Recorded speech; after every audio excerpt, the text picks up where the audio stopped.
together with Earle Sports Bets. Yeah, the twins, they be checking in, stacking up. Green is the scene that you're stepping in. Winning is a trend, and we stay making dollars. Nerd talk with the sports bet scholars. Yeah, R.I.P. to the bookies. R.I.P. to the bookies. R.I.P. to the bookies. R.I.P. to the bookies.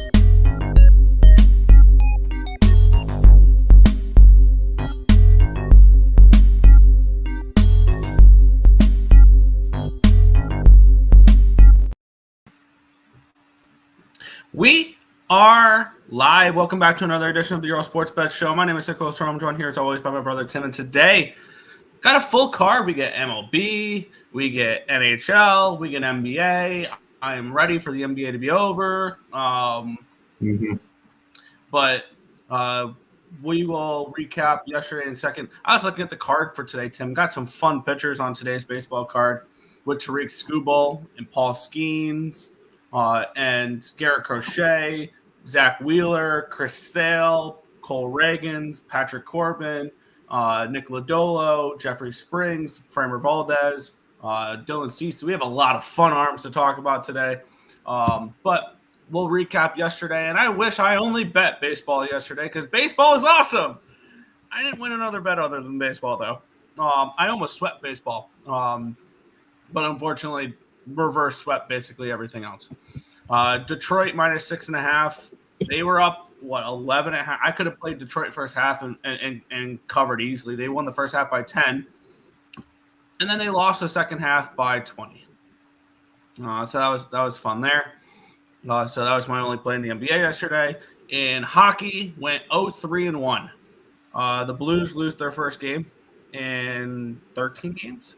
They had their 12-game winning streak snapped. My double up on the Kings failed miserably. They lose the first period 2-1. They lose the full game 2-1. So that was annoying. And then the Flames -1 pushes. I kind of wish I grabbed a little bit of Flames to make the playoffs yesterday at 10-1. I have a feeling they're a team that might squeak in. And then the national championship game. I love being on sides that are up really, really big that choke leads away. I feel like I was on all three sides that choked away decent-sized leads between the Final Four and the championship game. It was just ridiculous. If any of my teams could just hold leads, I would have had a much better tournament. I think I finished up a little less than 5 units. And I was with, I think, between the Elite Eight, the Final Four, and the championship game, finishing on like a 1-11 run. It was horrible. And I'm so glad college basketball is over because it was also hours of typing in numbers and stuff like that got old really, really quick. So I'm glad college basketball is behind us. Lost with Houston even money last night. And then in baseball, this is where I'm hoping to make my bread and butter this year. And I'm hoping this starts a little bit of momentum because I went 6-1 in baseball yesterday with my only loser losing by half a run. Pittsburgh money line winner. Like I said, you fade teams off of double headers. You also do off of double headers that I'm going to start doing this year. I placed my first player prop this year so far, and it cashed with ease. Matthew Liberatore over 15.5 pitching outs. The guy gave up 4 earned runs and still went 19 outs. When your bullpen is taxed, you push your starting pitcher further. So that's why I didn't take strikeouts. I didn't take earned runs, or I didn't take anything like that. Give me outs. Save the bullpen. It's exactly what he did. Pittsburgh money line, Liberatore over outs. Nice start to the day. How about them Blue Jays? We talked about the Blue Jays potentially being the best bet on the card, and they come through there in that one. The Cubs' first 5, they win the first 5, and they end up winning the full game 7-0, which that game went over the total. It was a 6. But the first 5, you would have pushed the 3 there. My only loser was Houston team total over 3.5 at +120. It finished 4-3. You give me a 3.5 with Houston, though, I'll make that bet again. And then finished off the night with a winner. I almost double up on this team. I wish I did. Baltimore first 5, or Baltimore full game. I cashed with the Orioles yesterday. Don't bet the Orioles very often, but I did there. And then that first 5 under 3.5, I don't think could have gotten any easier. The full game stayed under 3.5 between San Fran and Cincinnati. So a nice winner to end the night there. Went 6-1 in baseball, but because of everything else, finished only up 0.4 units. Frustrating there, but my baseball record is almost back to the black, as I will hopefully do that today. So yes, yeah. I will say we only had baseball. Oh no, sorry, we didn't only have baseball up on the site. We had we split on the national championship game, but I put the over up on the site thinking, hey, I think Florida's going to win. We're going to see some points. Well, Florida did win, but we did not see any points. I was hoping that they would end up going and hitting like a layup or something at the end and push it to overtime. That would have been great. Blue Jays, money line, winner. The over in the Yankees game was a loser. The Yankees are pathetic. You only put up 2 runs against the Tigers. Come on. The rest of the card was great because Pirates, the Mets under, which the Mets pitching staff is elite. Baltimore and the under in the Reds game was another solid winner. It was a really good day yesterday, Nick, on the site. A solid 5-2. So very happy with how that worked out. Good riddance to college basketball, and we're in baseball season, full swing. I think I'm going to end up having like one NBA play today. But we'll try to get through as many games as we can, Nick. Yep. One more thing, I just saw a post on Twitter that I wanted to bring up. Backing up the fact that the Mississippi Valley State Delta Devils are better than the Florida Gators.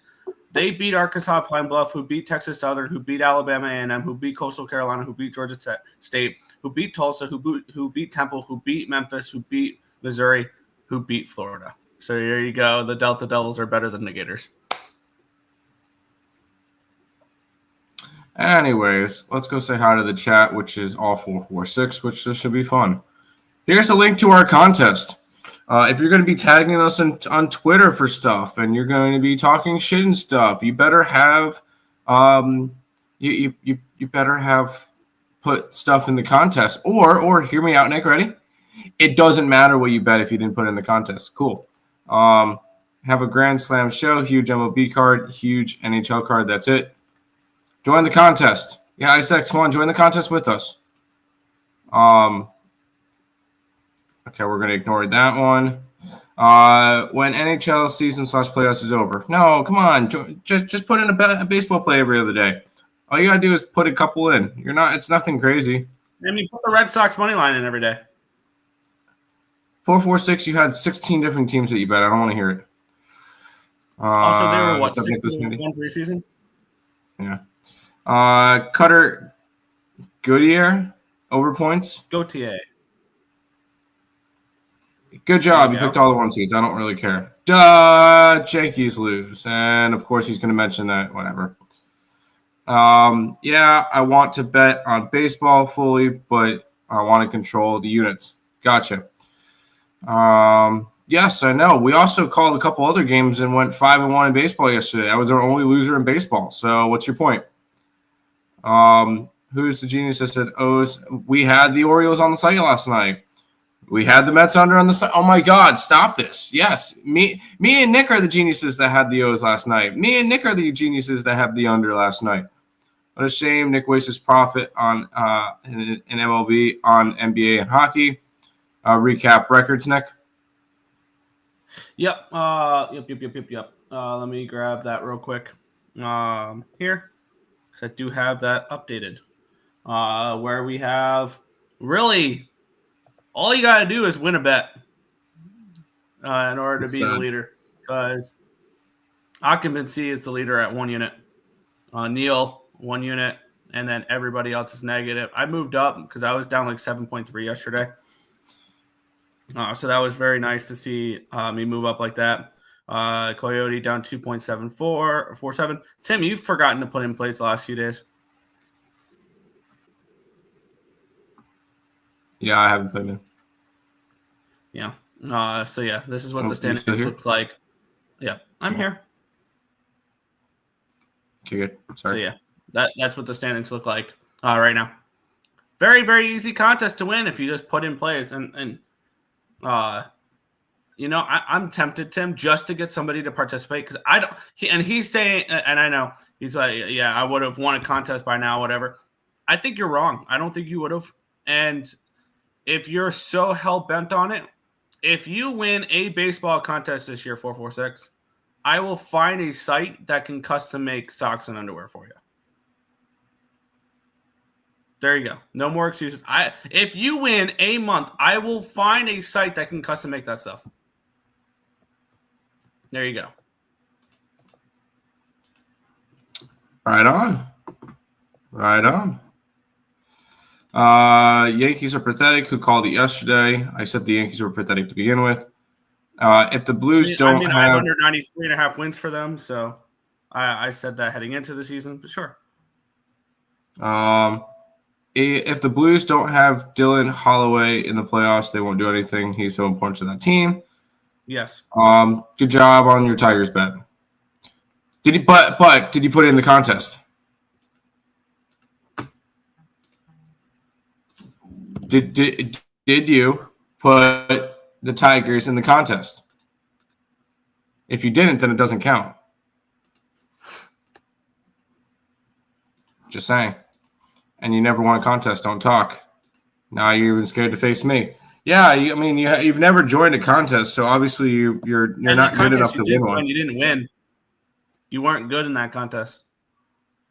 I will win all the contests. You've only joined one and you didn't win it. Morning, Marco. Lies. I picked Final Four and champion. I won the ESB underwear. Nope. You never submitted shit. You never submitted anything. So it's almost like saying to a teacher, I took the test. I got 100. Meanwhile, you didn't even submit the test. You just went home with it and walked away and didn't submit it. I can't give you a grade for it. So in my head, you got none on it because you didn't submit it. Which, by the way, I will grab that in a second. The winner of our bracket contest, and be sure to message me here, Addison. You are the winner of the contest. You had Florida winning the championship, and you finished at 1,470 points. And then on the top five all had Florida. It was Addison. It was Robert Robdow. It was Tyvon Bates. It was Charlie Earle, and it was Chris Brady. Hey, good job, Papa. All with Florida winning it all. Those were your top five finishers. Last place was Destiny, then Tim, then Terry. Thanks. Got you. Going to be a great day for 1 p.m. baseball here in the D. Currently looking at 18 degrees, wind chills. All right, so we're going to go with another under, even though that sounds scary with Cookie Carrasco pitching. But we're going to do it. Good luck to everyone today. Patrick Corbin for me. Cubs, no bat in the ninth. No. How dare you? On Patrick Corbin Day? Taking the Tigers again, -1 today. Damn, Robert. How are you still gambling? He probably does just fine for himself. I won 2 units yesterday. Good job. I really do miss the competition part. Made it fun back in the day when I found you guys. Appreciate it. Oh, there's a contest now, so there you go. He was down like 9 units. No, there is no ESB underwear. You remind me of a ref, always around, never liked, and somehow still part of the show. I like that. There you go. All my plays were on X. Nope, they were never documented on our spreadsheet. So, nope. Such a genius that he can't even come on the show. You don't follow directions. That's the thing. You don't put the plays where we tell you to put the plays. I don't care if you post it on Twitter. I don't care if you post it on the chat. We need the plays where we ask them to be. Pretty plain and simple. You're not special. Oh, yeah. Gave all my college basketball free people could be rich. One day won't win you the contest. You know what? Let's just go to baseball. And let's talk about the New York team with the worst record. Yeah. The New York Yankees taking on the Detroit Tigers. We have the Tigers minus 160 favorites, total of 7.5 in this game. We have Tariq Skubal taking on Carlos Carrasco. Line opened up at a 150, got up to a 165, and it's come back down to a 150. So we have no line movement on the side. Line opening up 7.5 minus 110 on both sides. It's now 7.5 minus 112 to the under. So we do have a 2-cent line movement towards the under with 75% of tickets and 75% of cash on the over. So does make the under a little bit of appealing in this spot here. A little bit of a public dog, 67% of tickets and 80% of cash coming on the Yankees. Explains the line, explains the buyback on the Yankees. And we have obviously Tariq Skubal and Carlos Carrasco. Tariq Skubal, one thing to note though, he's looked human so far this year. He's not been the unstoppable Triple Crown winner that we saw last year so far. Granted, very early. He faced the Dodgers in his first start. He gave up 4 earned runs on 6 hits, 1 walk, 2 strikeouts in 5 innings. And then the game after, he gave up 3 earned runs on 6 hits, 3 walks, 8 strikeouts in 5 2/3 and a loss against the Mariners. So the Tigers have lost both of his starts so far. And if the Tigers are not winning Tariq Skubal starts, that's a problem for the Detroit Tigers. On the flip side, Carlos Carrasco looked decent in his last start. Did enough to help the Yankees win. 3 earned runs on 5 hits, 2 walks, 5 strikeouts, and 5 1/3, which is all you really ask for from Carrasco. Really, is he gives you 5 innings of 3-run baseball. He keeps you in the game in order to win, and that's all you ask for out of somebody like Carrasco at this stage of his career at 38 years old. I want the under in this game. The only question is, can we trust Carrasco to come out here and give us a decent enough performance to cash not only an under, but an under 7.5? But another thing to worry about though is, it's going to be cold, anywhere between 32 and 35 degrees in this game in Detroit. Winds blowing out though. 13 mile an hour winds. It gets down to a 12.5 mile an hour wind out towards center field. So I feel like that can hurt them a little bit. As much as I would love action in this game, it'd probably be Tigers or nothing. We have a little bit of a public dog, and I want to back. I want to back Skubal over Carrasco. I don't think that we're splitting atoms here, trying to say, I'm more interested in backing them. I'm so glad that that BetStamp, when I'm looking to try to find what a -1 line would be on Detroit,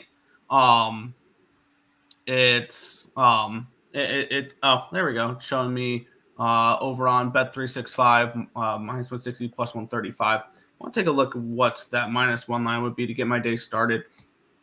And also I want to take a look at what the bullpens look like as well, see maybe if a first five -0.5 is more worth it than a full game money line, or full game -1, -111. It's not bad. I kind of lean Detroit in this game if I am betting it. I want to get our day started with that under, Nick. With how cold it's going to be today, and we just saw yesterday the way that the Yankee bats were hitting in the cold. Torpedo bat or not, they can't hit in the cold, which is crazy for a New York team. But I think that's the team we're going to start seeing more often, is a Yankee team that's not as good offensively. Because you've been getting very hot starts from players that I don't think are going to have big years. And when it comes to it, I want to kind of just back off of Yankee offense. I thought they were going to score more yesterday. I thought they would put up more than 2 pathetic runs. They didn't, and I'm not going to expect them to. So I'm going to I'm going to go ahead. I'm taking the under to start the day, Nick. Even with Cookie on the mound, I don't care. Under in Detroit. I think I'm more interested in Detroit than the under. The more and more I look at this, because load up both. It's Carlos Carrasco. And here's the thing though. I think that the Tigers can get to Carrasco a little bit. That's the problem. And then Luke Weaver threw 23 pitches yesterday. Fernando Cruz has thrown 2 out of the last 3 games. Gomez threw 28 yesterday. Williams has thrown 2 of the last 3 games. So you're looking at available pitchers.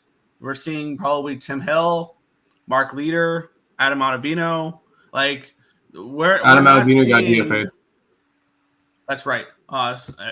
Who knows? He may. Never mind. He was DFA'd.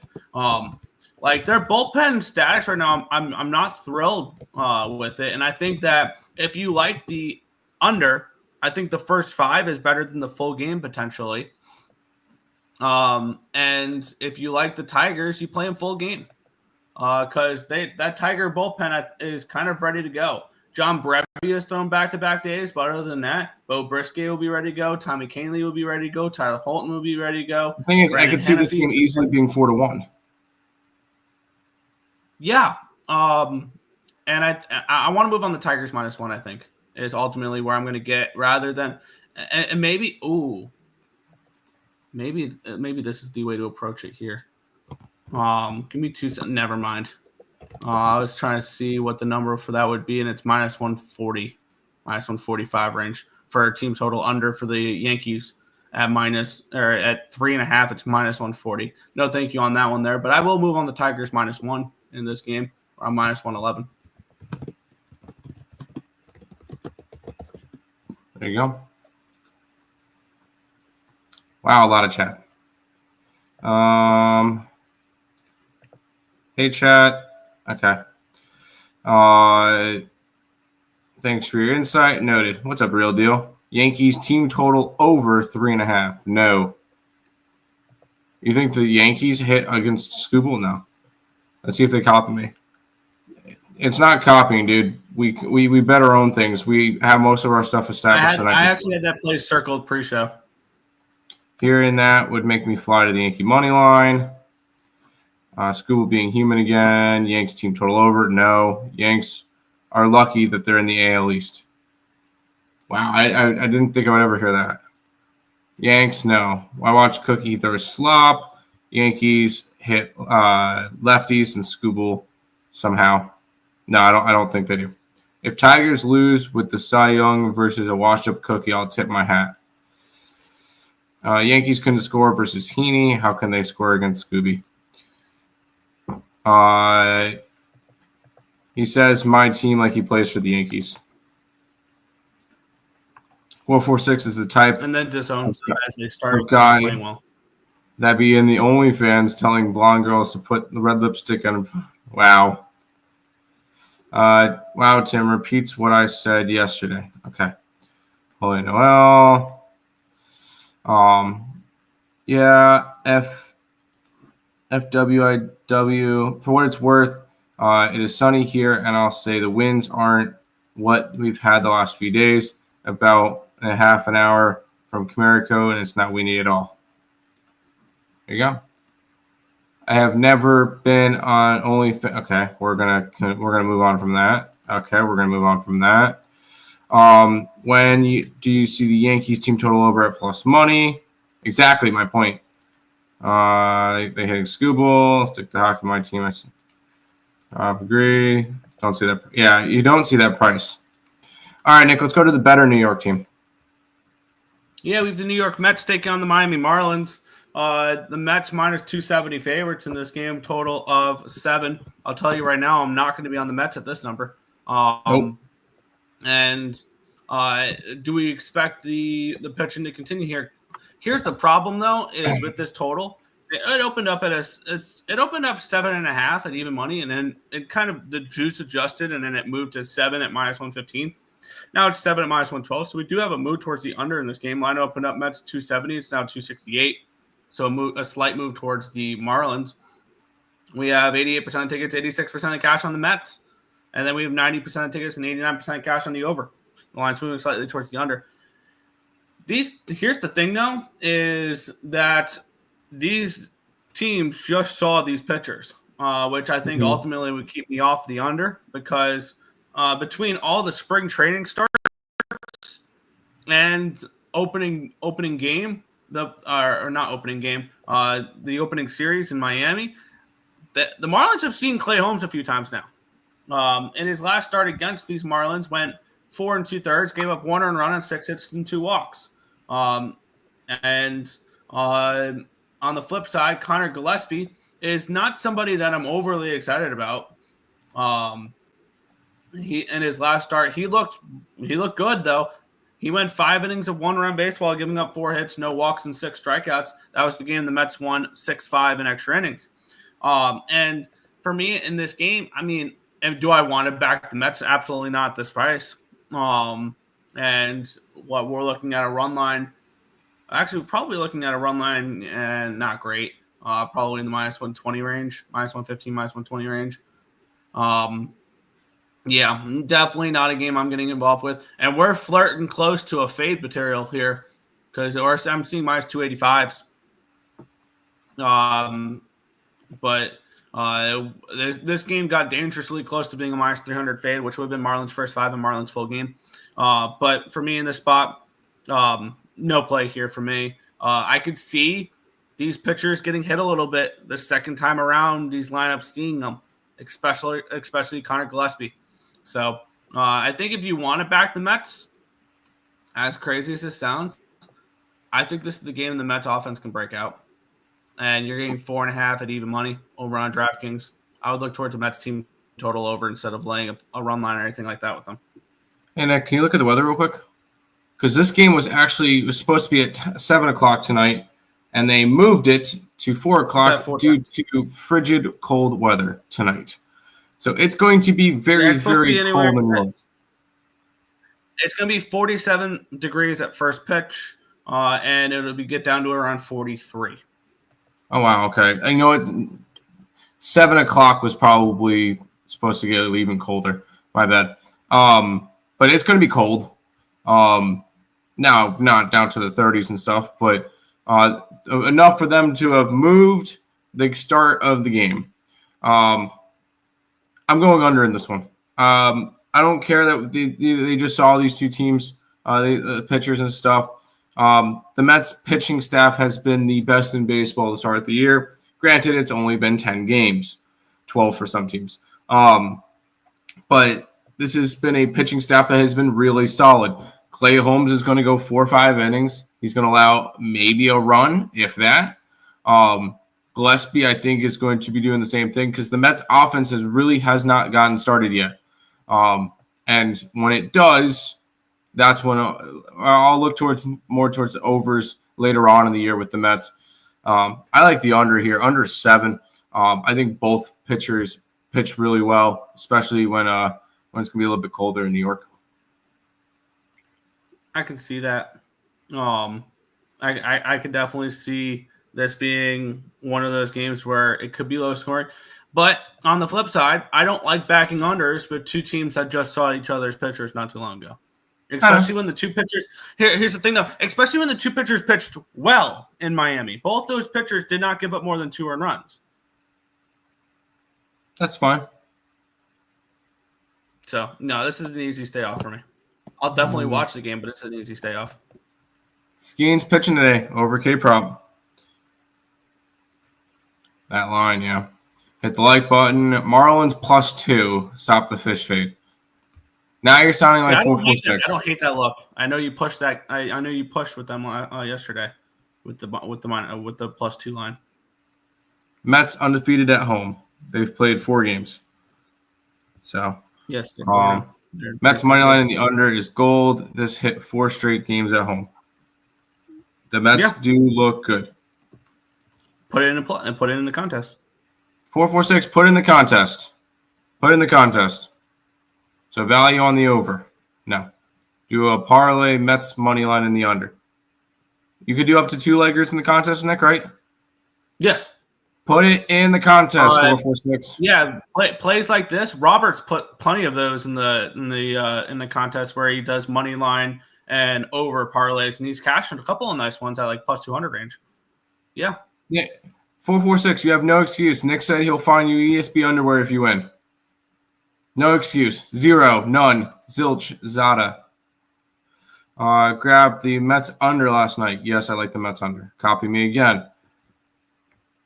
We're not copying you. None of them was in the contest, so it doesn't count as copying.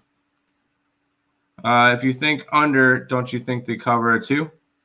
I could see this being 3-1 Mets. Yeah. All right, Nick. This one could get ugly. We have the Cleveland Guardians taking on the Chicago White Sox. -195 for Cleveland, total 7.5.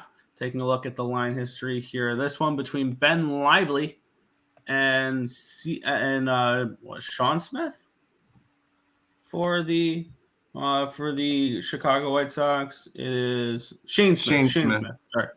Line opened up at a minus 205. It's now minus 191. So we do have a move towards the White Sox in this game. Line opened up 7.5 and even money. It's now 7.5 minus 104. Taking a look at the cash flow, 86% of tickets and 77% of cash is on the Guardians. The line's moving towards the White Sox. And then we have 87% of tickets and 88% of the cash is on the over in this game as well in this line. I don't think it's really moved too much there. Let's take a look at the pitching matchup here. We have Shane Smith, who looked okay in his first start. He was part of that 8-3 loss against Minnesota, but it really wasn't his fault. He went 5 2/3, gave up 2 earned runs on 2 hits, 4 walks, and 3 strikeouts. On the flip side, it's going to be Ben Lively, which I don't mind Ben Lively. The only problem is I don't want to lay minus 200 with Ben Lively because he's one of those, in his last start, he gave you 4 1/3, gave up 4 earned runs on 7 hits, 2 walks, and 4 strikeouts. So he's not somebody that I'm like overly confident in laying a number with. And on the flip side, and then in his first game, he went 3 earned runs, 4 hits, no walks, 3 strikeouts. I want to take a look where this number is gone for total wise. I forgot what it did because I believe this line moved towards the under. It's moved slightly towards the over. So slightly towards the over. Interesting. I want to take a look what team totals have done here because I think Ben Lively gives up a few runs here in this game, and I think this total is too low. Wow, it's a 2.5, but it's juiced for the team total over here for the White Sox. I want to back the White Sox in this game. I think that's a good spot for them where they're underpriced a little, or more Cleveland overpriced than Chicago underpriced. Cleveland's 3-6 to start the year, and we saw last year against these White Sox. This was against the White Sox. Guardians struggled early in the year against them, and I can see this as one of those spots where maybe this is first 5. And we do have 36 degrees in Cleveland here, wind blowing about 12, anywhere between 9 to 13 miles an hour from right field or from left field to first base. So that could actually play a little bit more towards an under and help Ben Lively out here. I'm interested in the White Sox here early in this game, maybe a first 5 plus a half with Shane Smith, who I think can pitch well against the Guardians team that really has struggled so far this year. So I'm going to go shop around, try to find the best overall number. I think I'm going to move on the White Sox first 5 plus a half here in this game. I'm not going to bother with this game. I'm going to go back on my. I'm going to go back to not betting the AL Central as much. It's been a wacky division. Although I did say that I did not like the Guardians this year, and they're off to a 3-6 start. Hey, if the White Sox win today, they'll be tied with them. So there you go. But no, I'm not really too interested in going after that one. I could look towards the White Sox, but if I'm going to bet them, I'd rather do it at home than on the road. But I'm not going to be interested in packing the White Sox, Nick. I am. Give me the White Sox in the first 5 plus a half minus 110. I think that this is a lower variance game. So I think the plus a half can come into play here if it's like 2-2 at the end of 5 or something along those lines. So I think that's the best way to attack the White Sox here. It is early. I do not want White Sox full games. As you guys have noticed, I don't think I've backed a single White Sox full game all year. The only time I will back the White Sox full game is a minus 300 fade when I'm backing them first 5 and full game, which I will guarantee you, I'll call it a lock. We will see the White Sox in minus 300 fades plenty this season. Yes, we will.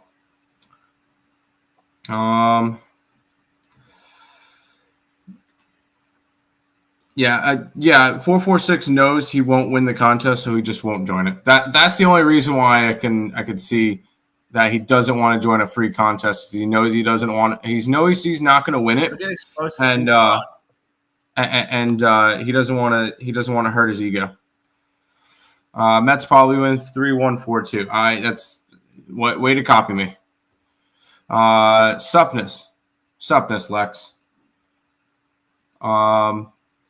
Cleveland trip Cleveland coming back off a long road trip. Yes. Vientos is trash. He's off to a rough start. Beatty is trash. I don't like Beatty. I agree. I'm not high on Brady. Lindor hits singles. Soto gets on every once in a while. Soto gets on every single game. And see, Lindor only has to hit singles. He doesn't have to go crazy. Just set the table. So all-time low wins, all low totals, wins up to 13 miles an hour and higher, sideways mostly. Yeah. White Sox money line. White Sox first 5. Yeah. White Sox, yeah, I got you. The wind. First 5, 70-plus wins. Got that plus 750. Now it's 670. White Sox are trash, just like last year. Awful bullpen. Wow, that is a bold take. White Sox average giving up 7 runs last 5. Squan and Ramirez hit parlay. I like it.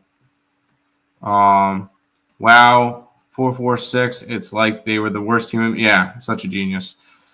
Over bases for J-Ram. You know I like J-Ram. All right, Nick. J-Ram is so nice.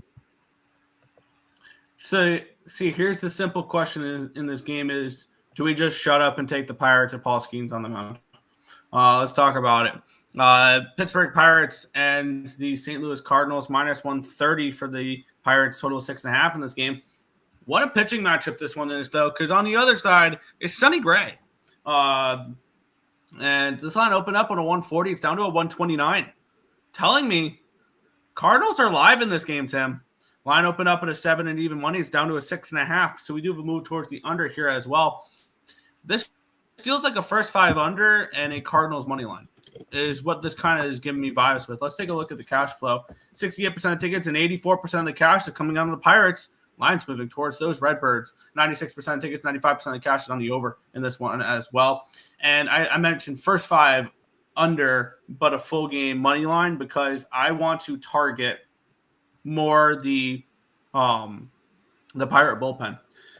This line, my bad. The wind, it looks like we're seeing around 38 degrees at first pitch and gets down to 33. So it'll be cold there with the winds blowing out towards right field. So it looks like good winds blowing out, but cold weather. So which one do you think is more beneficial or whatever towards your total there?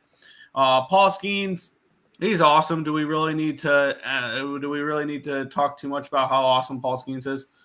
In his last start, went 7 innings of no runs, 3 hits, no walks, 6 strikeouts against the Tampa Bay Rays. His first start was he had a poor start in this first one there. 2 earned runs, 3 hits, 2 walks, and 5 1/3 innings pitched. Only struck out 7.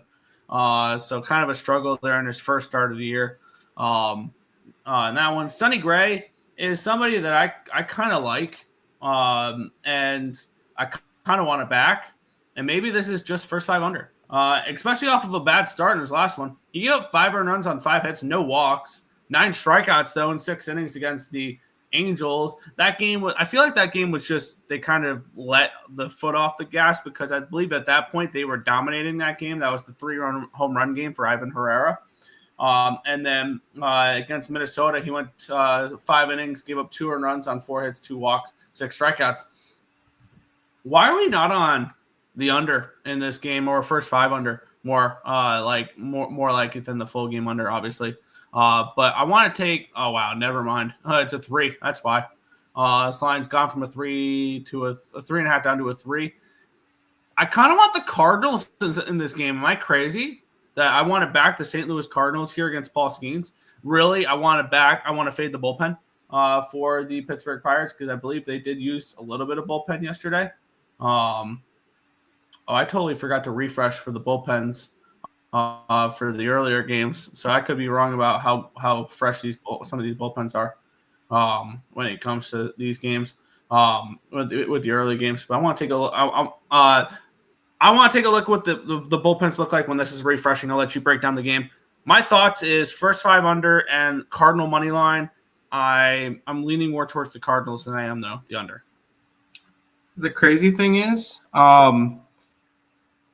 if you're saying Cardinals, that kind of tells me that Skeens gets hit, and it's more towards an over. I think that you could see this one go over. I think Sonny Gray pitches well. See, in order for the Cardinals to win, I feel like they have to score. I don't think Sonny Gray. I think Sonny Gray gives up 2-3. So I think in order for the Cardinals to win, this game has to go over. I know it's probably a little bit crazy to say or whatever, but I think in order for them to win, it has to go over. That's what I'm going to end up going with this, Nick. Because I do think the Cardinals could be live dogs. I'm going to take the over here. Over 6.5 in this one. I think Sneaks gets hit a little bit. And I think this game could easily be a 4-3. I think everybody's going to see Sneaks and want to go right towards the under. I'm going to take the over 6.5. I know it's a crazy low total. Yeah. And actually, this is a fully rested and ready to go Pirates bullpen because they kind of went a piggyback yesterday. Lodinsky went the first 5. Then they brought in Thomas Harrington for the last 4. So they got 2 pitchers at third 9 innings yesterday. On the Cardinal side, it was they got a decent amount of length out of Liberatore yesterday. So huge shout out to Matthew Liberatore for them. And Roy Croft and John King, I think, will be the 2 unavailable pitchers in this game because Roy Croft threw back-to-back days, and so is King. Other than that, Ryan Helsley might not be available. He threw 37 on Sunday, but but he hadn't pitched the previous few days before that, so I think he could be ready to go today.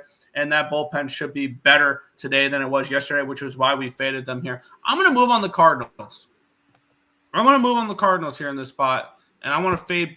I'm going to more fade the Pirate bullpen because I think the Pirate bullpen sucks in general. I can give a damn if it's rested. Cardinals money line here for me at plus 115. Sign me up. All right. Who's happier with the Vladdy contract, Vladdy or Polar? This is crazy comment because we're talking about the Cardinals and the Pirates. I'm going to say Vladdy is the obvious answer because when you look at contracts given out and what potential free agency can look like, Pete Alonso and Vladimir Guerrero Jr. are 2 totally separate players in 2 totally different types of their careers. And Pete Alonso, as much as he would never get the contract that Vladdy did because he's, 5 years older than Vladdy? He's almost 30 now, Pete Alonso. I can guarantee you he ain't getting 14 years. He probably ain't getting more than 5 years. It's a totally different – yes. You know who's probably the happiest about the Vladimir Guerrero Jr. contract? Kyle Tucker, who's going to be hitting the free agency market this offseason. Ooh, good point. He just saw I'm getting at least $400 million from whoever. That's what Kyle Tucker just saw. Vladdy just got $500 million? Oh, yeah, I'm going to get paid a lot of money this offseason. Kyle Tucker's the ultimate winner of this one. There's your answer. Cardinals. Pirates team total over. I'll take that too. Morning, Tim. Morning, Nick. How are you guys? Damn, did you have a good day? I'm guessing you didn't because you're a Houston fan. Gator on. Over yesterday, now under today. First 5 under. Skeeks won't get hit. Nick just said Pirates have a rested bullpen. Doesn't matter. How did the pitchers out system work for the doubleheader? I think it worked out good for Nick. Yes. Matthew Liberatore cashed.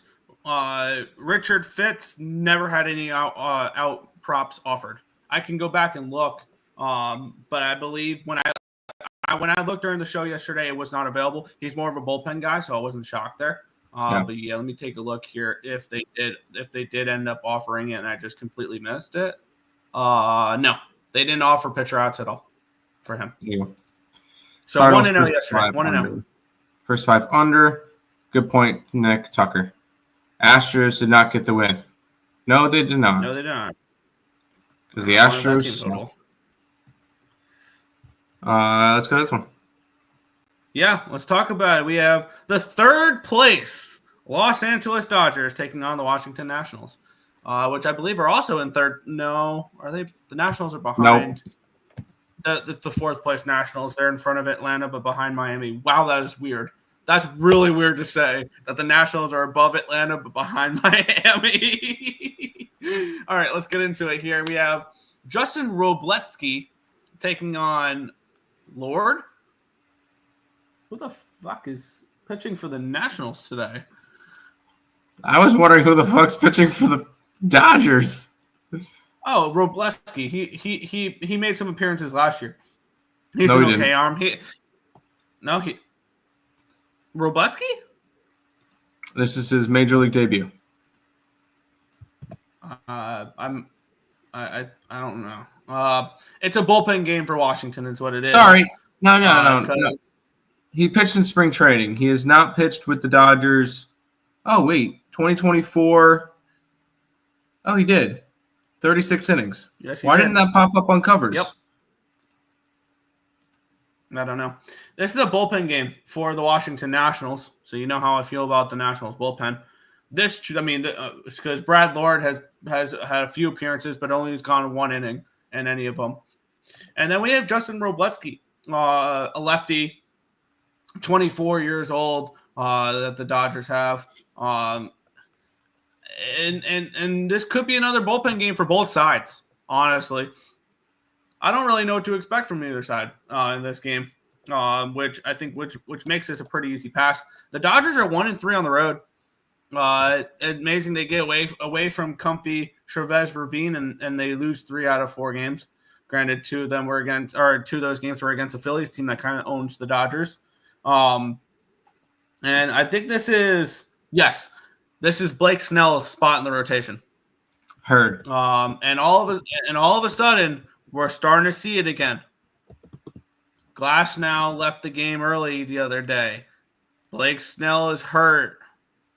Kershaw hopefully will be returning soon.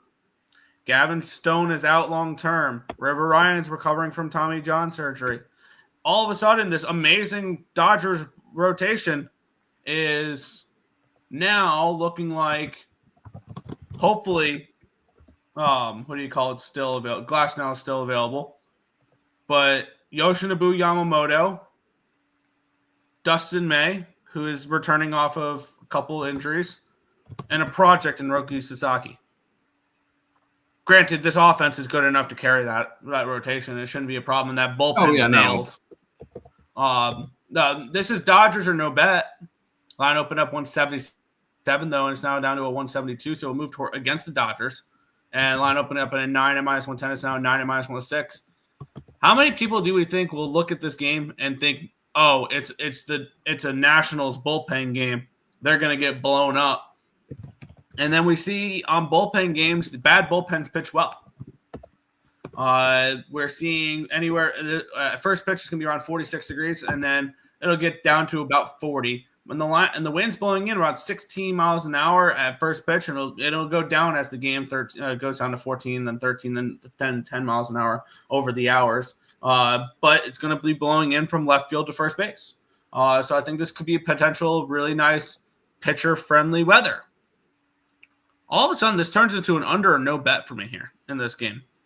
I just don't know what to expect from a Nationals bullpen game, and I don't know what to expect from Justin Robletsky at the moment. So this will be a stay-off spot for me. I lean towards maybe a Dodger run line and the under 9. I think the Dodgers bullpen will be fine. It's the Nationals I'm worried about. Yeah, I'll be quick with this one. I don't know either of these two pitchers because we saw the guy for the Dodgers pitch all of 36 innings. For whatever reason, it never popped up on covers. That's why I thought he was making his major league debut. And then this guy for the Nationals has pitched a solid 2 innings. So I need to see more from both these pitchers.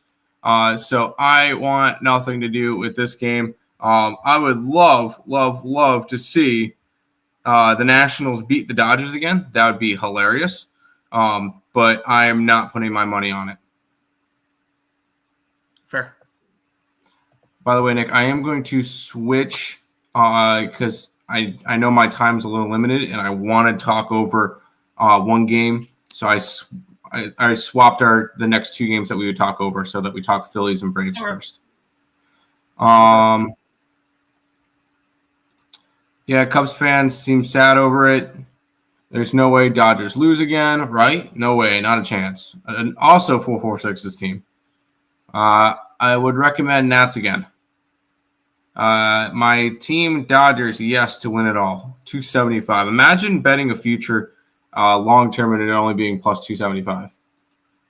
For a championship. I can see that for like a win total or something like that. Almighty Lord, forgive me. Dodgers minus 1.5.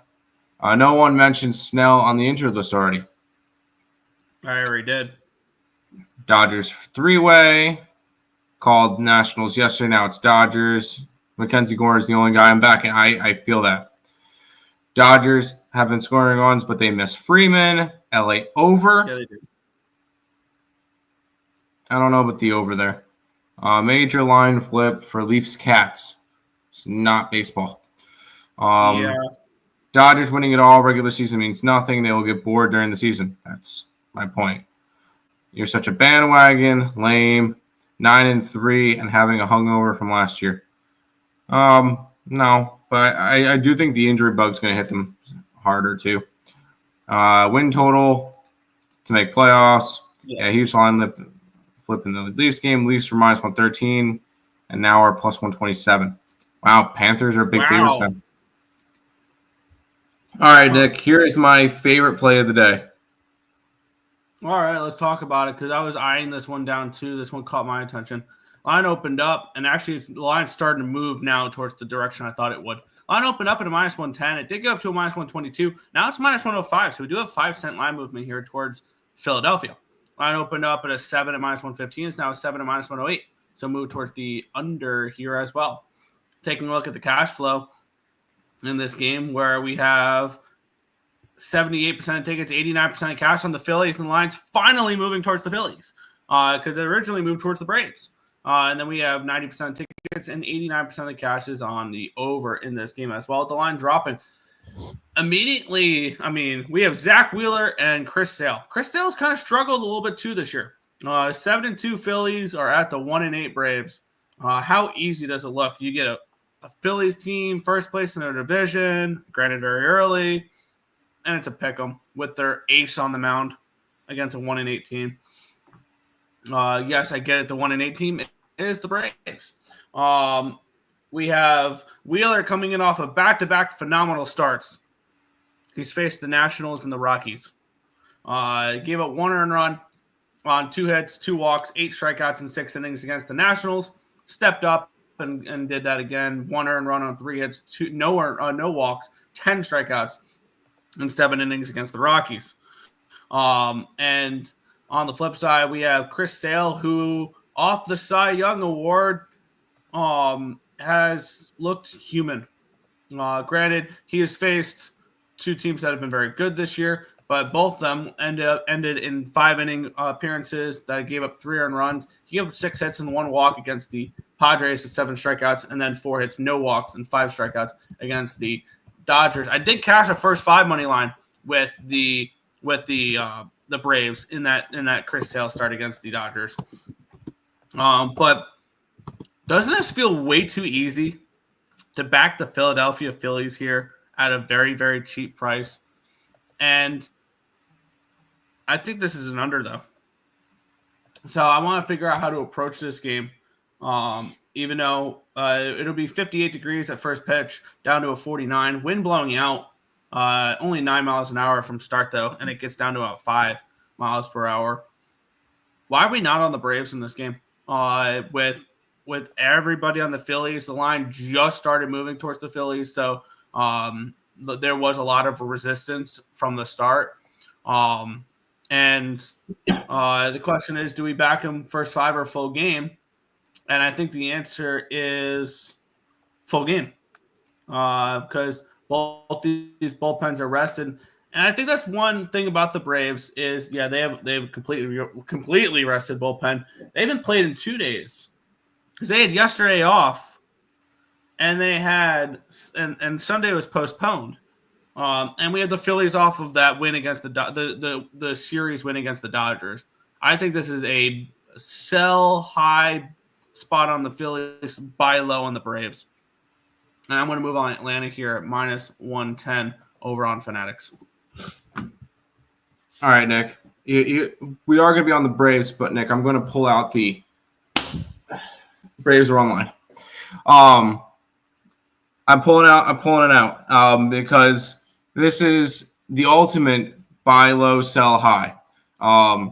Phillies are coming off of a big series win at home versus the Dodgers. The Braves have won one game, and it was against the Marlins.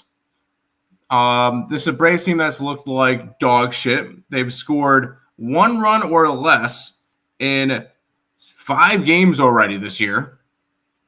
But granted, I look at their schedule. They played 7 straight games to start the year in California, in San Diego, and in LA. I'm sorry, you're going to struggle. A lot of teams are going to struggle with that start to the year. The Braves will be just fine. The Braves will make the playoffs. The Braves may still even win the division. This is a Braves team that, keep in mind, well, they just got their toughest road trip out of the way early. Granted, it did not go well. But there was a couple of those games that they were close in. I'm sorry, you lose a 1-0 game when Schwellenbach goes deep. Hey, a couple of hits go yours away, you could win that game. You blew a 5-0 lead to the Dodgers. You had a 3-1 game versus the Dodgers that you could have easily been in. You lost a 4-3 game to the Braves, to the Padres. This Braves team can easily be 500 right now, or 4-5 or whatever. This team could easily be competitive right now. Unfortunately, a couple of things. We went unlucky in their first weekend, and God, I'm defending the Braves. That's disgusting. This Braves team will be just fine. Phillies are going to be a good team too, but I'm pulling it out today. I took the Braves. I took their run line. I got plus 190. Yeah. I'm going to go over the chat, and then I'm going to have to head out after that. That's why I wanted to make this. I wanted to talk about this game earlier. Pass, lean Braves. Yes. Florida must be getting someone back in the lineup. First 5 under. Braves minus 1.5. I'm trusting Tim. I like it. Also, Tim also broke the Blue Jays curse when they won, when he bet them. Yeah. Braves. Yes. Braves won't hit Wheeler, plain and simple. I believe the Braves actually have good numbers against Wheeler, all the way back to his New York days. Agree, the Braves are still winning the division. Guys, we are 2 weeks into the year. Everybody's going to have one of those stretches that they're going to have a really rough stretch. The Braves had it the first 2 weeks of the year. Everybody's going to have one. Wheeler is not the pitcher to back the Braves. That's what everybody thinks. Well, when you got Chris Sale, you could trust him. I hope so. Maybe Braves may win 3-2, but they won't Wheeler. I think this is like a 4-2, 4-1 type of game. Cody Bellinger out after eating bad wings. Good to see you, Tim, my pal. See you in a month. No, I'll be back tomorrow. Braves needs Acuna, going nowhere. The Mets are not trading Acuna to him. He's like he's like you when you didn't have any contest. You cried and complained. Yeah. 446. Please join the contest. Nick will find you underwear for ESP underwear if you win it. You're weird. There you go. Yeah. Nick will find you ESP underwear, ESP socks. We'll find it as long as you enter the contest. I just submitted my plays. So, Nick, I'll be listening to the show while I drive, and I'll put the plays up on the site. So far, we've gotten responses from Roberts, the person who puts in plays under 446. That isn't 446 because it's not 446's plays. And then what do you call it? And then you as well. So, yeah, I will see you guys tomorrow. Yep. Let's get into the next game here. The Toronto Blue Jays taking on the Boston Red Sox. We have the Red Sox minus 190 favorites, total of 8 in this game. Let's take a look at the line history in this one here, where it opened up at a 175. It's now a 198, so we do have a move towards the Red Sox in this game. Line opened up at an 8 minus 110. It is now 8 minus 105. So we have a move towards the under. We have a move towards the Red Sox, which makes sense. We have Garrett Crochet on the mound. And let's take a look at the cash flow in this game here. 74% of tickets and 56% of the cash is on the Red Sox. Line's moving towards them at the very least. 94% of tickets, 94% of cash on the over. In this one as well, shocker, the public's on another over.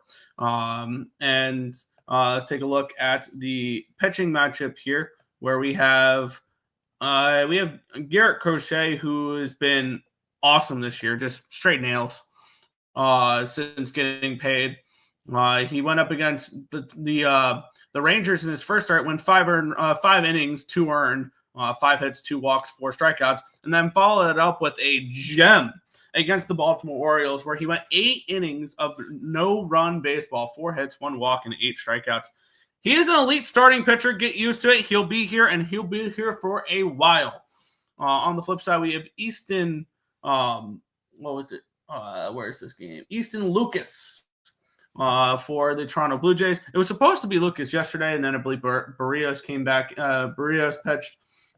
Lucas looked really good against the Nationals, going no earned runs on 1 hit, 2 walks, 3 strikeouts, and 5 innings pitched. And the Blue Jays are coming off of the win yesterday. We were on the Blue Jays. We said that was a bad spot for the Red Sox with them coming off the doubleheader. I want to take a look at how their bullpen situation is going, because it was also Richard Fitz yesterday for them.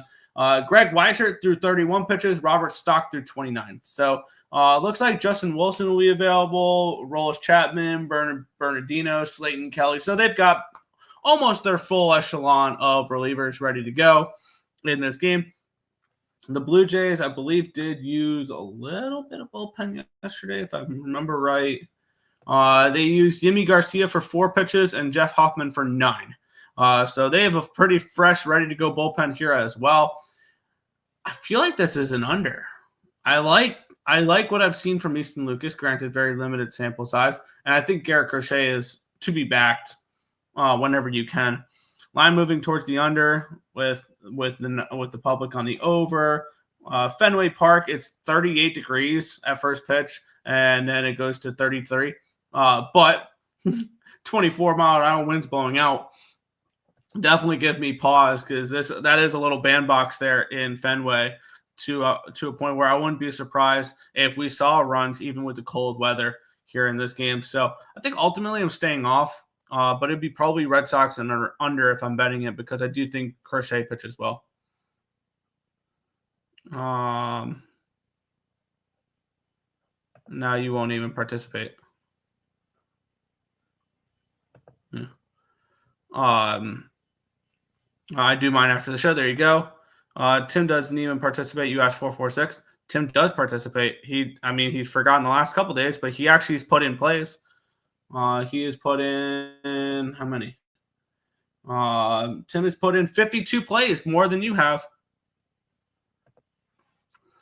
Today is the first day Tim is in. LOL, forget yesterday.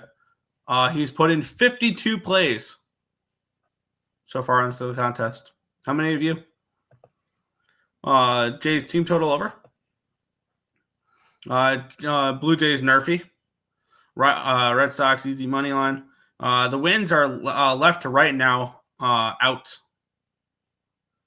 Yeah, they're blowing out, which definitely gave me pause on the under there in that game.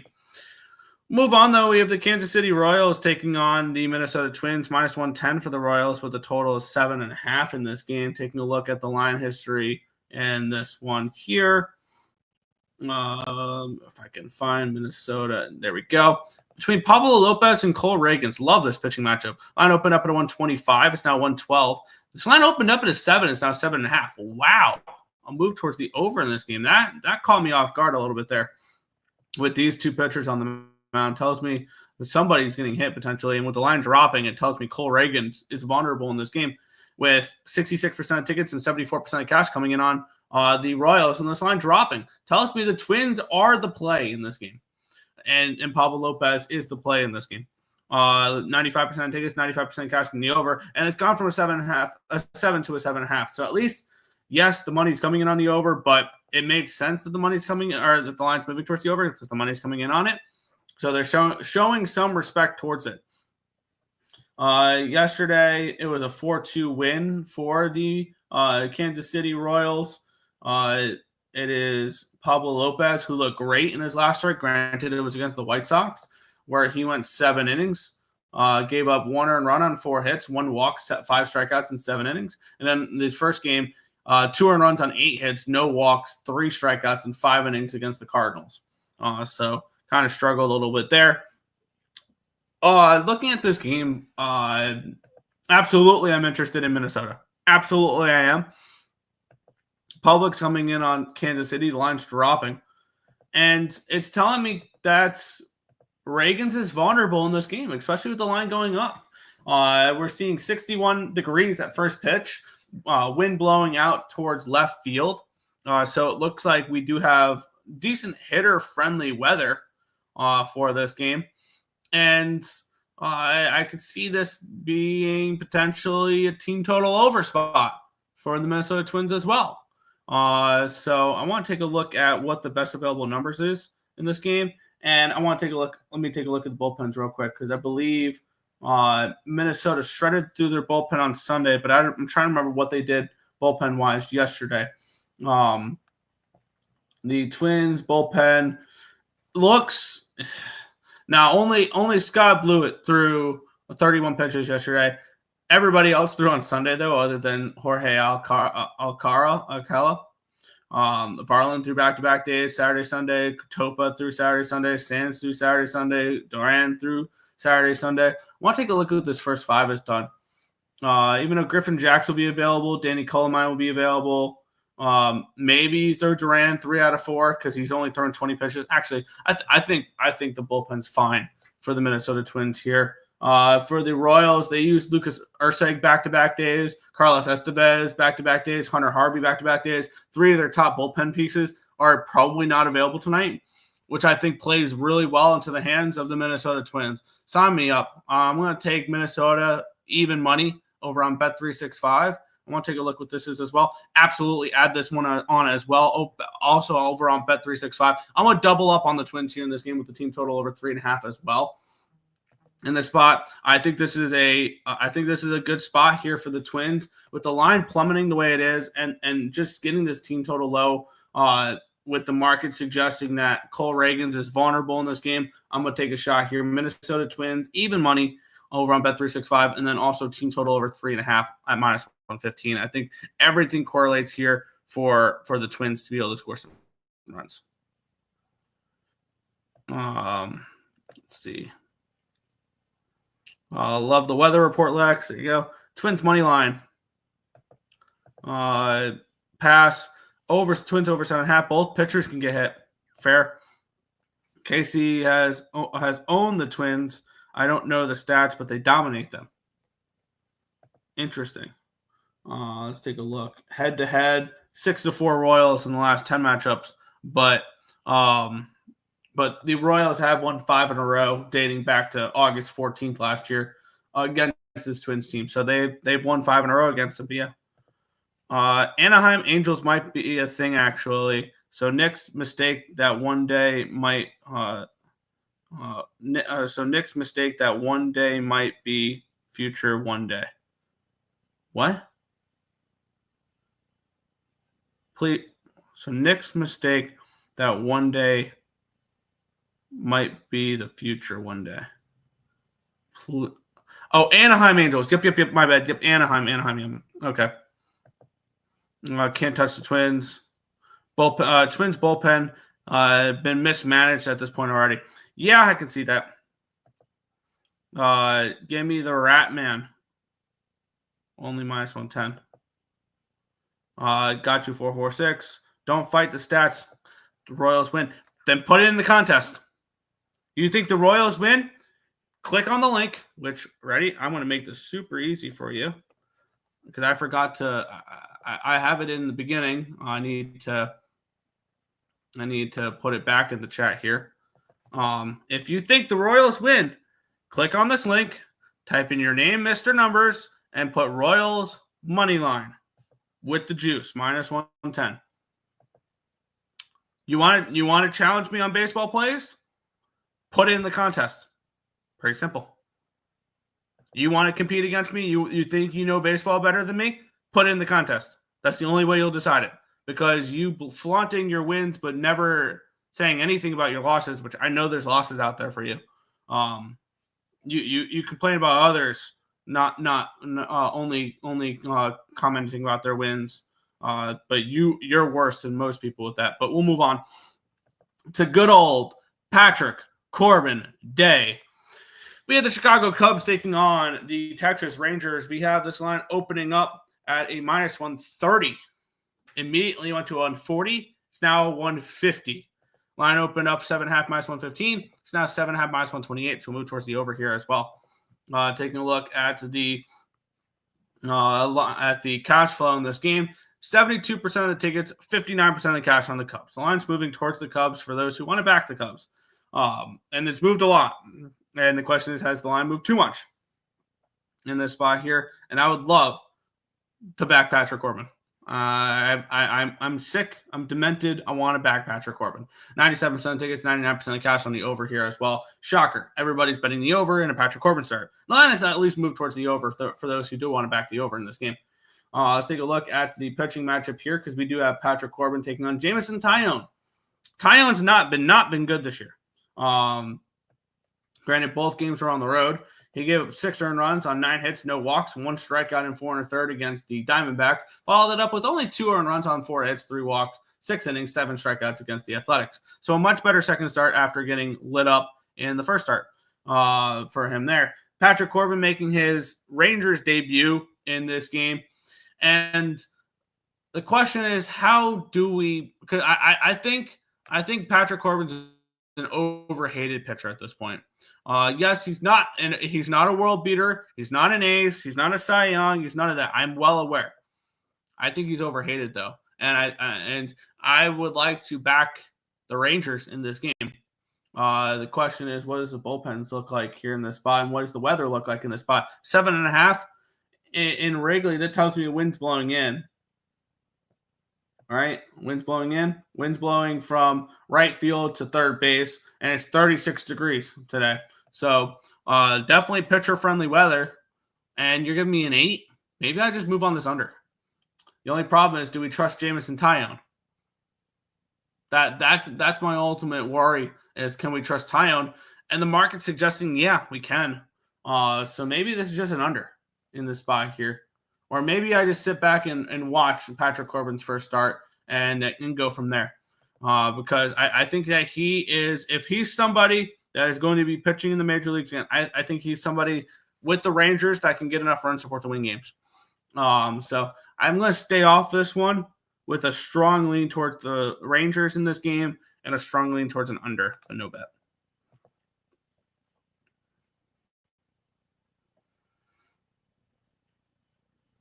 Let's see. Put your money where your mouth is? Yeah. Okay, Royals. No. You click the link that's in the chat and you type it into the Google Forms. You have the effort to type into the chat. You could type it into the Google Forms as well. Plus, this wouldn't even be accepted because what's the juice? Is it -105? Is it -110? Is it -115? What did you get with the Royals? No, that's not acceptable. Nope. Stick to being scared. 446. Yeah. Jose Alvarado, aren't you supposed to be in the league? What? 446 is scared. How about Razor missing out on 10K on that last horrific play for Houston? Should have hedged for 5K. I still will never advocate for hedging at all. I never have and never will. Overall, it's just a negative EV play. That's all it is you're cutting into your profits. And if you look at expected value over long term, No. I would take the Cubs run line. So would everybody else. I know Nixer hates hedging, but for 5K, you do it. No, I wouldn't. I let it ride. I've had 10-1 tickets where I had it heading into the Stanley Cup Finals last year with the Florida Panthers, where I could have hedged multiple times, especially when that series became 3-0 to 3-3. I could have easily taken the Oilers money line in Game 7 and hedged out of it. But I'm not a bitch. I let shit ride because I don't make bets with the plans to hedge them or cash out or anything along those lines. Pretty simple. I don't hedge, and I never have, I never will, and that is a promise. It is a promise. I will never hedge any of my bets because in the long term, you're only costing yourself money. Pretty simple. What's up? What's good, B-Hawk? I'm snitching for Adam Silver. Okay. The Knicks today. We'll definitely be talking. We'll definitely be talking about that in a little bit.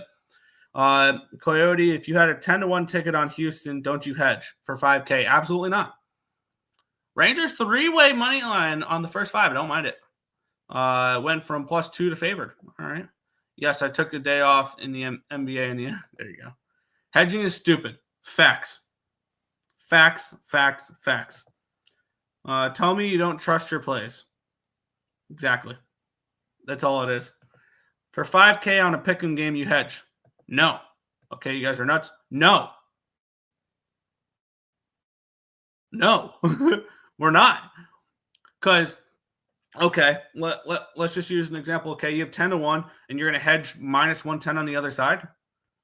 Like, over the long term, you hedge. Okay, let's just say you hedge to a point where you have 10 grand there, and you win, and you hedge 1,000. Just to say you have a 10-1 ticket. Well, like what Racer did. We'll talk about what Racer did. He put $1,000 on Florida money line yesterday. We're going to call it -110. It was -111. But basically, if Florida wins, you break even. If Houston wins, he got $8,900. And over the long term, you hedge. Let's call it 50-50 odds. You hedge, so your expected value there is either you win 10,000 or you break even. So your expected value is $5,000. All right, and that's putting in you lose everything, or my bad. It's either it's either your expected value. It's either you win 10 grand or you lose 1,000. So it would be my bad. It would be $4,500 is your expected value. All right, you hedge, you break even, but if you lose, but if you win, you profit what? Because it would be what, $8,900. Because you bet 1,000 to win 10 grand. 8,900 would be the -110 if it wins there, and then you're subtracting another 1,000 from that, and then so your expected value is $3,950. I don't know about you. I prefer expected value of $4,500 rather than $3,950. Pretty simple, right? Cool. Agree. You let it ride. F hedging, let it ride. He's a hedgehog, yeah. You hedge, you're not a capper on backing. Fair. Higgy hedged his bet is calling Higgy's. I'm not calling Higgs stupid in general, but that was a stupid move. Yeah, you may have broke even that one game, or you may have lost. But over the long term, if it's a 50-50 odds you have on a championship game where it's either you lose $1,000 or you gain 10,000, you don't fucking hedge. Your EV is significantly better if you don't hedge. Yes, I understand there'll be individual circumstances where it'll benefit you. But over the long term, if you plan on doing this for more than a year or more than a couple weeks or anything like that, you don't hedge. Simple. Morning, Nick. What's good, Untouchable? What's going untouchable? Okay day yesterday. I saw you. I think it went 3-2. I didn't hedge my plus 400 because I only won 800, but 5K I do. I wouldn't hedge at all. I would let it ride and I would sweat the hell out of it. And I'm definitely not hedging for minus 110. That's for sure. Maybe if I have a 10-1 ticket and they're a minus 300 favorite in the championship game, yeah, maybe then the plus 200 on the opposite side, maybe you're talking a little bit better. But a pick 'em for that? Fuck no. Edmonton Anaheim was the most profitable game. Ducks money line under anytime goal. Henrique and McTavish. Hell yeah. Yes, I'm not backing that. Yeah, fair. We'll keep it going as we're an hour and 20 minutes in. We still got 5 more games in the MLB before we get into the big NBA and NHL cards. Milwaukee Brewers taking on the Colorado Rockies. We have the Brewers minus 160 road favorites with a total of 9.5. Let's take a look at the line history in this game here between Freddie Peralta and Kyle Freeland. This line opened up at a 145 for the Brewers. It's now 156. So we do have an 11-cent line movement here towards the Brewers. Line opened up at a 9.5 minus 115. It's now a 9.5 and minus 109. So move towards the under here as well. So we do have a move towards the under. We have moved towards the Brewers here, suggesting Peralta pitch as well, which he's pitched okay so far this season. Let's take a look at the cash flow, and then we'll get into the pitching matchup here, where we have 65% of tickets and 70% of cash on the over. So not an overly public over, but generally with course field games, we don't see the 99.99s like we do on normal games because people get scared off of high totals. 9.5, 10s, 10.5, 11s, 11.5, 12. The public will not be on those overs because they are too high.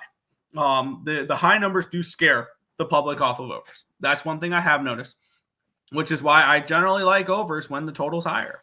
65% of tickets and 70% of cash is on the over. The line has moved towards the under though. And the line's moved towards Milwaukee because we have Freddie Peralta, who these two teams did. They faced last year. It was the matchup was Peralta and Freeland last year, which is interesting there. Peralta's been awesome. He's coming in off of his last start against the Royals. He got a no decision, but only gave up 1 earned run on 2 hits, no walks, 8 strikeouts, and 8 innings pitched. Only threw 97 pitches. He looked good. His first start, 2 earned runs on 4 hits, 1 walk, 8 strikeouts, and 5 innings pitched. Taking a look at the other side with Kyle Freeland. By the way, that last game last year was a 4-1 win for the Rockies as plus 255 underdogs. Kyle Freeland's not had the easiest of schedules heading into the of matchup so far, and he's done pretty well. His first start, he gave up no earned runs on 2 hits, no walks, 7 strikeouts, and 6 innings pitched. Got a no decision against the Tampa Bay Rays. He followed that up with a loss, 3 earned runs on 9 hits, no walks, and 6 2/3 innings pitched against the Phillies. He didn't look bad though. You go 6 innings in Citizens Bank ballpark, giving up 3 runs. Fine, whatever. I'm not going to overly criticize you here. Kyle Freeland likes pitching in Coors Field, though. That's one thing that I believe it's been noted over the past where he's done much better at home than he does on the road, which is weird because usually pitchers don't have success on the moon there in Colorado. And I think that we could see a game where Kyle Freeland pitches well in this one here. And I think we can see a game where Peralta pitches well too. Colorado had the day off yesterday, so they have a fully rested and ready to go bullpen. Question is, do you trust that bullpen? And the same with the Brewers. I do trust the Brewer bullpen. So the question is, will the Rocky bullpen be good enough to keep this game under 9.5? Let's take a look at the weather real quick too before we move on with this game because I kind of want to take the under.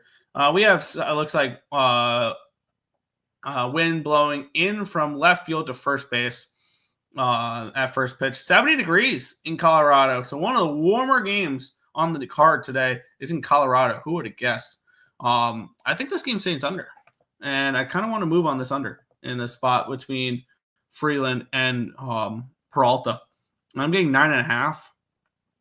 Let's see, 9.5 minus 110 over on Fanatics. I'm going to move on that here. Under 9.5 here, minus 110 with the Brewers and the Rockies. We got 2 fresh, ready to go bullpens, which I feel like if you're going to trust the Rocky bullpen, I feel like this would be the game to do it when they have all their arms available.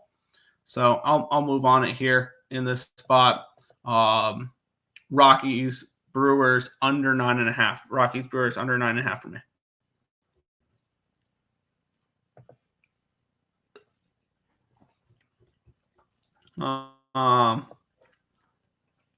Who are the Brewers to lay minus 160 at Coors? Give me plus 135. They won last night, so the streak starts. Well, they won 2 days ago, but yeah. Small play. Over 9.5. I'm against you there. I'm on the under. And I feel like I'm on the under with confidence in this game. Enough to bet it at the very least. So I'm against you there, Robert. But hey, it is what it is. My unders have killed me this year, so probably this game will be over by the third inning. We'll move on where we have the Houston Astros taking on the Seattle Mariners. The Mariners did win last night, so there is that. As I lost the team total over with the Astros in that game. Let's take a look at the line history in this one because it's minus 110 for the Mariners. They're between Framber Valdez and Luis Castillo. Line opened up even money for the Mariners. It's now minus 119. So the line move towards the Mariners tells me they're probably the play in this game. I want to take a look what the cash flow says, but the Mariners look like the play in this game. Line opened up at 7 minus 105. It's now 7 minus 102. Framber Valdez did not look good in his last start. Let's take a look. 45% of tickets, 91% of cash is on the Mariners. So sharp money coming in heavy on the Mariners in this game to get the win over the Astros. Doesn't shock me in that spot. And then 98-99 on the over. That does surprise me. Even though, it's a 7, so I guess. Framber Valdez struggled in his last start, gave up 5 earned runs on 4 hits, 4 walks, 9 strikeouts, though, in 5 innings against the Giants. He did throw 7 shutout innings against the Mets. On the flip side, we have Luis Castillo, who did not pitch in his it's showing he did not pitch there. So his last start was back on April 2nd. 2 earned runs on 5 hits, 2 walks, 5 strikeouts, and 7 innings pitched against the Detroit Tigers. He looked good. And he's been very consistent so far this year. 2 runs of 5 innings of 2-run baseball, 7 innings of 2-run baseball. He's been good. And I think he can pitch well in this game here, Luis Castillo. And at the way the market's moving in this game, how are we not on the Mariners in this game? The Astros, Brian Abreu thrown back-to-back days. Taylor Scott threw yesterday as well, but Josh Hader had a day off. O'Kirk had 2 days off. King had a day off. Montero and Contreras, they had a day off, but they threw 39 pitches on Sunday each. So that's kind of tricky to say, they'll be available. And then on the flip side, we have the Seattle Mariners. Damn it. I have to reload the page because I accidentally clicked off of it. But we have the Mariners, who I believe are pretty fresh and ready to go for this game here. Thornton threw 14. He won't be available because he's done 3 out of the last 4. Munoz threw 13. He should be fine. Gregory Santos will not pitch today. He's thrown back-to-back days. It says Mariners are no bet here for me. I think I want to move on the Mariners in this game at the money line price. Just go full game with them here. Best available number is minus 120 across the board. So I'm going to move on the Mariners here at minus 120 in this game against the Astros for them to get a win here in this spot. Everything points towards it. So I'll tell you with Seattle at minus 120. Let's see. Mets going to destroy the Marlins. All right. First 5 under. Mets don't score. Yeah. Pass. Mariner run line. There you go. Got 3 first 5 unders so far. Yeesh. I moved on an under yet? I'm a little hesitant on unders right now. I have not moved on. I moved on the under in the Milwaukee game. Shaking my head. What happened to Mr. Woo? He's hurt. He's hurt right now. He's not available. You're right. At the 446 at the same time, there could be a backdoor missing This could be a backdoor messing with Mets. Okay. My guy, Mr. TNT, Tage Thompson, anytime goal. Fair. A's money line. Reds need to step it up. It's weird. We're talking about the Astros and the Mariners. But yeah. We will move on. We have 3 games remaining. The Arizona Diamondbacks taking on the Baltimore Orioles, -115 for the Diamondbacks, total of 9 in this game. High total in this spot, but I understand the high total. Charlie Morton taking on Merrill Kelly in this game here. Line opened up, Arizona -120. It's now Arizona -104. So we do have a move towards the Orioles in this game, a pretty significant one too. Line opened up at a 9. It's now a 9.5. So we do have a move towards the over here as well. We have 71% of tickets, 76% of cash is on the over. Lines moving towards the over. And then we have 61% tickets, 52% of cash on the Diamondbacks. The lines moving towards the Orioles. How are we not on the Orioles and the over in this game? Because I think if the Orioles do win this game, it'll be because they score runs, because I do not trust Charlie Morton whatsoever. In his last start, 5 earned runs on 6 hits, 2 walks, 10 strikeouts, and 5 innings pitched. And then the previous game before that, 4 earned runs on 7 hits, 1 walk, 3 strikeouts, and 3 1/3. He's looked bad. Merrill Kelly hasn't looked good either, though. He's pitching to a 10 ERA very, very early, though, so keep that in mind. 2 starts. He's faced the Cubs and the Yankees. He gave up 1 earned run on 3 hits, 4 walks, 1 strikeout, and 5 1/3 against the Cubs. Follow that up with 9 earned runs on 9 hits, 3 walks, and 3 2/3, just 2 strikeouts against the Yankees. I mean, I don't trust either of these pitchers right now. And I think this is obviously, this is me going back to the first 5 over in this spot here. But I want to double up on overs here in this spot. Maybe even triple up on overs. I think the Orioles put up runs in this game. And I think we get a good number here to back overs in this spot. First 5 over 5, -105 on ESPN Bet.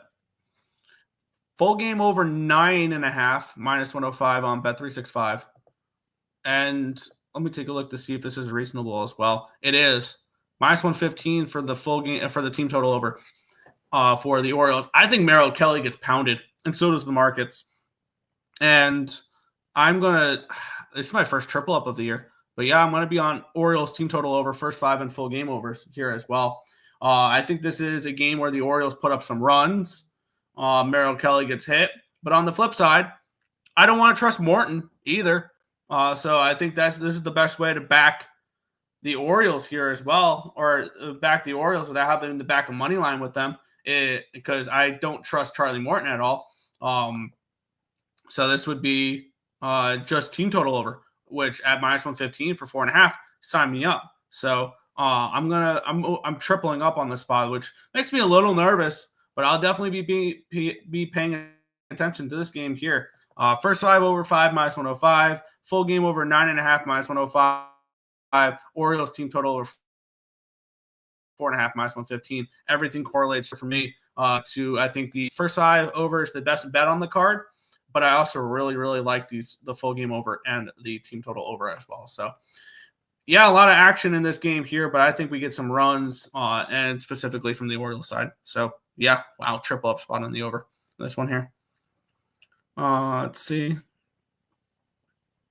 Marlins team total over 2.5. I don't know. Diamondbacks money line in the over 9. I could see it. I could definitely see this game being 7-6 Diamondbacks. I'm out. Good luck. I'm going to put in players because I'm the number one ESP fan. Appreciate it, Quay. Also, you're a member of the channel, so we definitely appreciate you there for that. I need to start betting money line and over parlays every other day because that's been the pattern. Yeah, MLB pattern betting. Screw that. Business. Okay. Good luck. Cool. All right. Good luck. Sure you do. If you did, you'd put in contest plays. But you don't, so you don't. We'll move on. We have the Cincinnati Reds and the San Francisco Giants. We have the Giants -130 favorites with a total of 7.5 in this game. Let's get into the line history here, where we have the Giants team opening up at around where is this? -150.25. Line open up 7.5 -110. It's now 7.5 -103. Move towards the under here as well. We have Logan Roop taking on Nick Lodolo. 73% tickets and 78% cash coming on the Giants. The line's moving towards them, so market showing some respect towards them there. And then 92% tickets, 93% cash on the over. I was on the first 5 under in this game yesterday. Unders in Reds games have been awesome just because they've not been scoring this year. And that's actually 4-6 over under the last 10 games. So that's kind of interesting there. Nick Lodolo, in his so far this year, gave his last start was part of a 1-0 loss. He gave up no earned runs on 4 hits, no walks, 4 strikeouts, and 6 2/3 against the Brewers. The 1 run was given up unearned, which cost him the game, which gave him the loss. 2 earned runs on 5 hits in his first start, got the win over the Giants. 6 innings pitched, 1 strikeout. So these two teams playing each other twice, but in the first couple of weeks, that's kind of weird. And that's all the Giants and the Reds would see from each other this year. It's just these 2 series very, very early in the year, which is kind of interesting there. Not a game I'm going to get involved with, honestly. I lean Giants in this game. I believe, if I remember right, this is the first place Giants, if I remember right. Let's see. San Francisco Giants. They are 8-2 this year. Stats. Team stats. They're my bad. They're a game behind, or a half game behind the first place Padres. So yeah, second place Giants. They've been a sneaky little team so far this year. I would lean towards their direction if I am betting this one, but not betting it. Giants run line. Yeah, I can see it. I can definitely see it. I see this a little bit more of a lower variance game, though, so it'd kind of be difficult for a run line. It'd just be a money line for me. But last game, we have the first place San Diego Padres taking on the Oakland Athletics. -130 for the Padres, total of 8 in this game. Another game that really didn't jump off the page too much. Fun pitching matchup, Jeffrey Springs and Dylan Cease. Taking a look at the line history in this game here. It opened up at an 8.5, down to an 8. Line opened up at a 140. It's down to a 129. So we've moved towards the under here as well as a move towards these Oakland Athletics. 97% of tickets, 98% of cash is on the over. And then 91 and 96 is on the Padres. Looking at Jeffrey Springs so far this year, he's pitched twice. He went up against the Cubs, gave up 4 earned runs on 5 hits, 4 walks, 3 strikeouts, and 3 innings pitched. And then in his first start, went up against the Mariners, shut him down, 6 innings of no-run baseball, 3 hits, 1 walk, and 9 strikeouts. On the flip side, we had Dylan Cease, who so far this year has been okay. And I'm trying to get up his numbers. Here we go. Last game, he went up against the Cleveland Guardians, went 6 1/3, gave up 1 earned run on 4 hits, 1 walk, 7 strikeouts. And then previous, he gave up 3 earned runs on 4 hits, 2 walks, 4 1/3, 7 strikeouts against the Braves.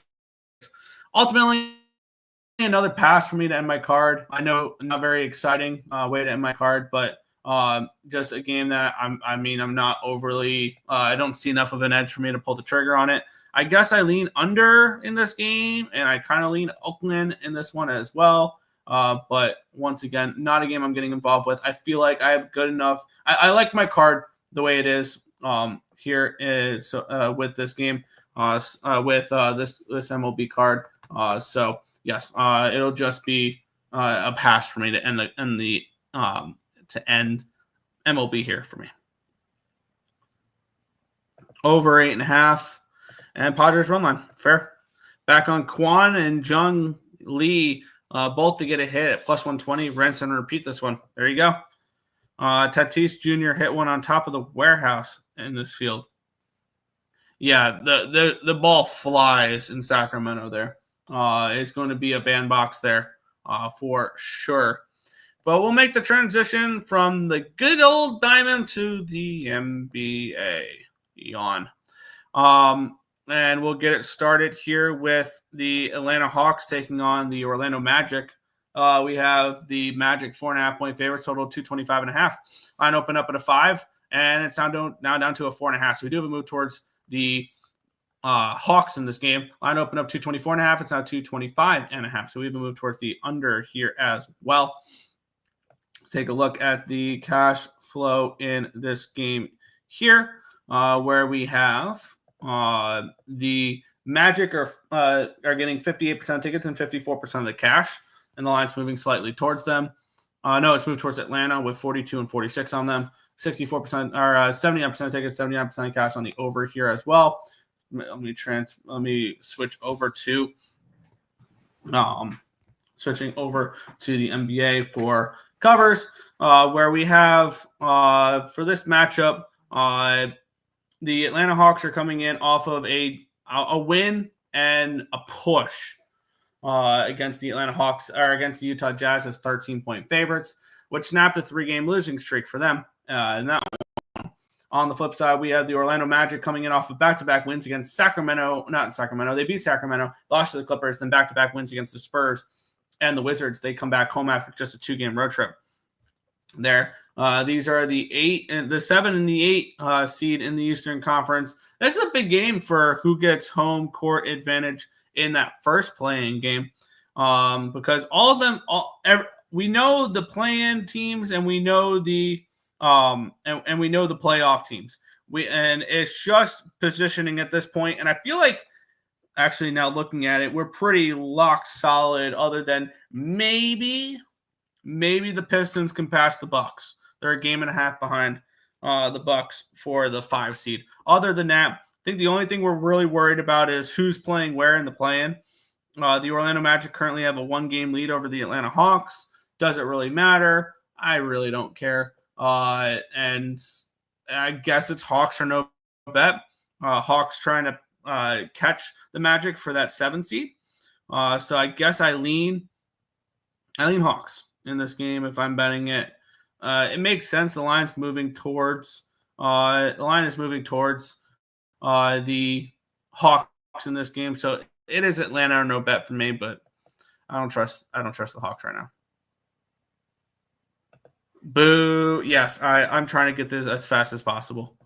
I'm not a fan of the NBA, and it's been a miserable last little bit of the NBA because I bet on teams that I think it's motivational spots, and I think it's spots they'll care, and then they get blown out and they don't care. So it's just been stupid and annoying and frustrating. And yes, so we'll move on though, where we have the Memphis Grizzlies 14-point road favorites, total of 230 in this one here. Obviously, the Grizzlies have something to play for. They're currently the 8th seed, but they're tied with the Timberwolves and the Warriors and the Clippers, and they're a half game behind the Nuggets. So they can go from the 4th seed, from the 8th seed to the 4th seed with win and a little bit of help. Line opened up at a 13.5. It's now a 14. Line opened up 230. It's now 229 in this game. So we even moved towards the under here as well. Taking a look at the cash flow in this game, 69% of tickets, 75% cash is coming in on Memphis. The line is moving towards Memphis. 89% tickets and 90% of cash is on the over here as well. We have the Charlotte Hornets, 19 and 59 this year on the road, hopefully for them to Cooper Flag. They've lost 3 in a row. They did cover against the Pacers, but they did not against the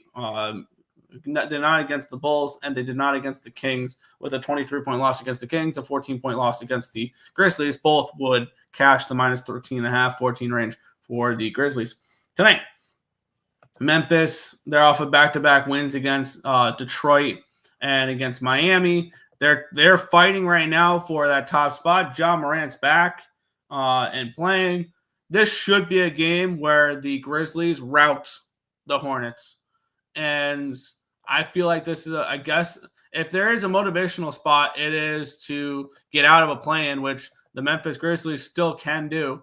And I think this is a game that they just come in and beat the shit out of them. And I'll lay the 13.5 here with the Grizzlies. Fuck it. This should be a game where they come in, they beat up on a bad team, and they move up in the standings because of it. I see this as a game where they come in and they get a 20-point win in this game. I'll lay the 13.5 with Memphis on the road here.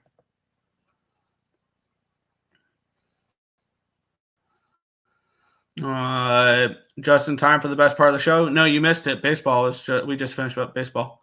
NBA, yeesh. Yeah. What's up, my guys? Let's get it. Let's cash today. Hit the like button, people. So some appreciation, subscribe, and share it to me. You know the rest of the saying, my dog. MLB and NHL. Let's go. Yes, I got you. But we'll continue on. The Indiana Pacers are 18.5-point favorites against the Washington Wizards. Where's the motivation for them to be 18.5-point favorites in this game? Where is the motivation on the Pacers in this spot? They're 3 games behind the Knicks. They're 3 games ahead of the Bucks with 3 games to go. Are we down to just 3 games remaining for the Pacers? So they're locked into that spot. Okay, with the win today, they're locked into the 4 seed.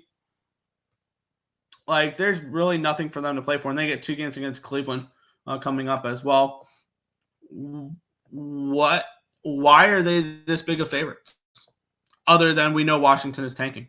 Line open up 18.5. It's still at 18.5. Line open up 239.5. It's down to 236.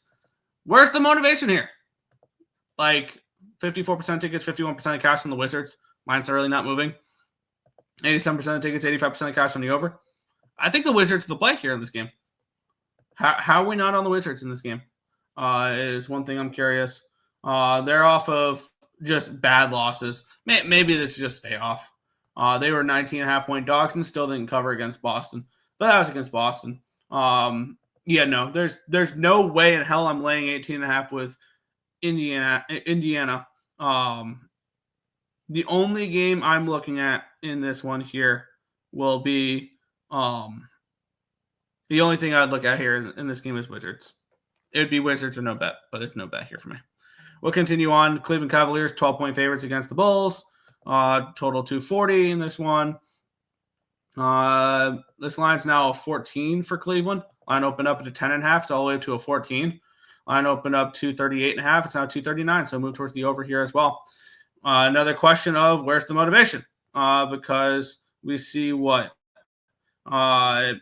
Cleveland 4 games up for the number 1 seed in the Eastern Conference at 62-16. They have 4 games remaining on the card: Chicago, Indiana, New York, and Indiana. They get 1 more win in their last 4 games, and they are the number 1 seed throughout the entire playoff. Throughout the Eastern Conference, the only team that would have home court advantage over them would be Oklahoma City. On the flip side, the Bulls are a game behind the Hawks for that spot. With a win, they'll be at the very worst a game behind the they'd still be a game behind the Hawks. Very worst. If not, they'll be a game behind they would gain a game on the Magic at the very worst. And so this is still an important-ish game for the Chicago Bulls. If they don't want to play in the 9-10 game and they want to get up to that 7-8 game. So there's a little bit of motivation there. Where's the motivation for Cleveland? I feel like this is a Cleveland team.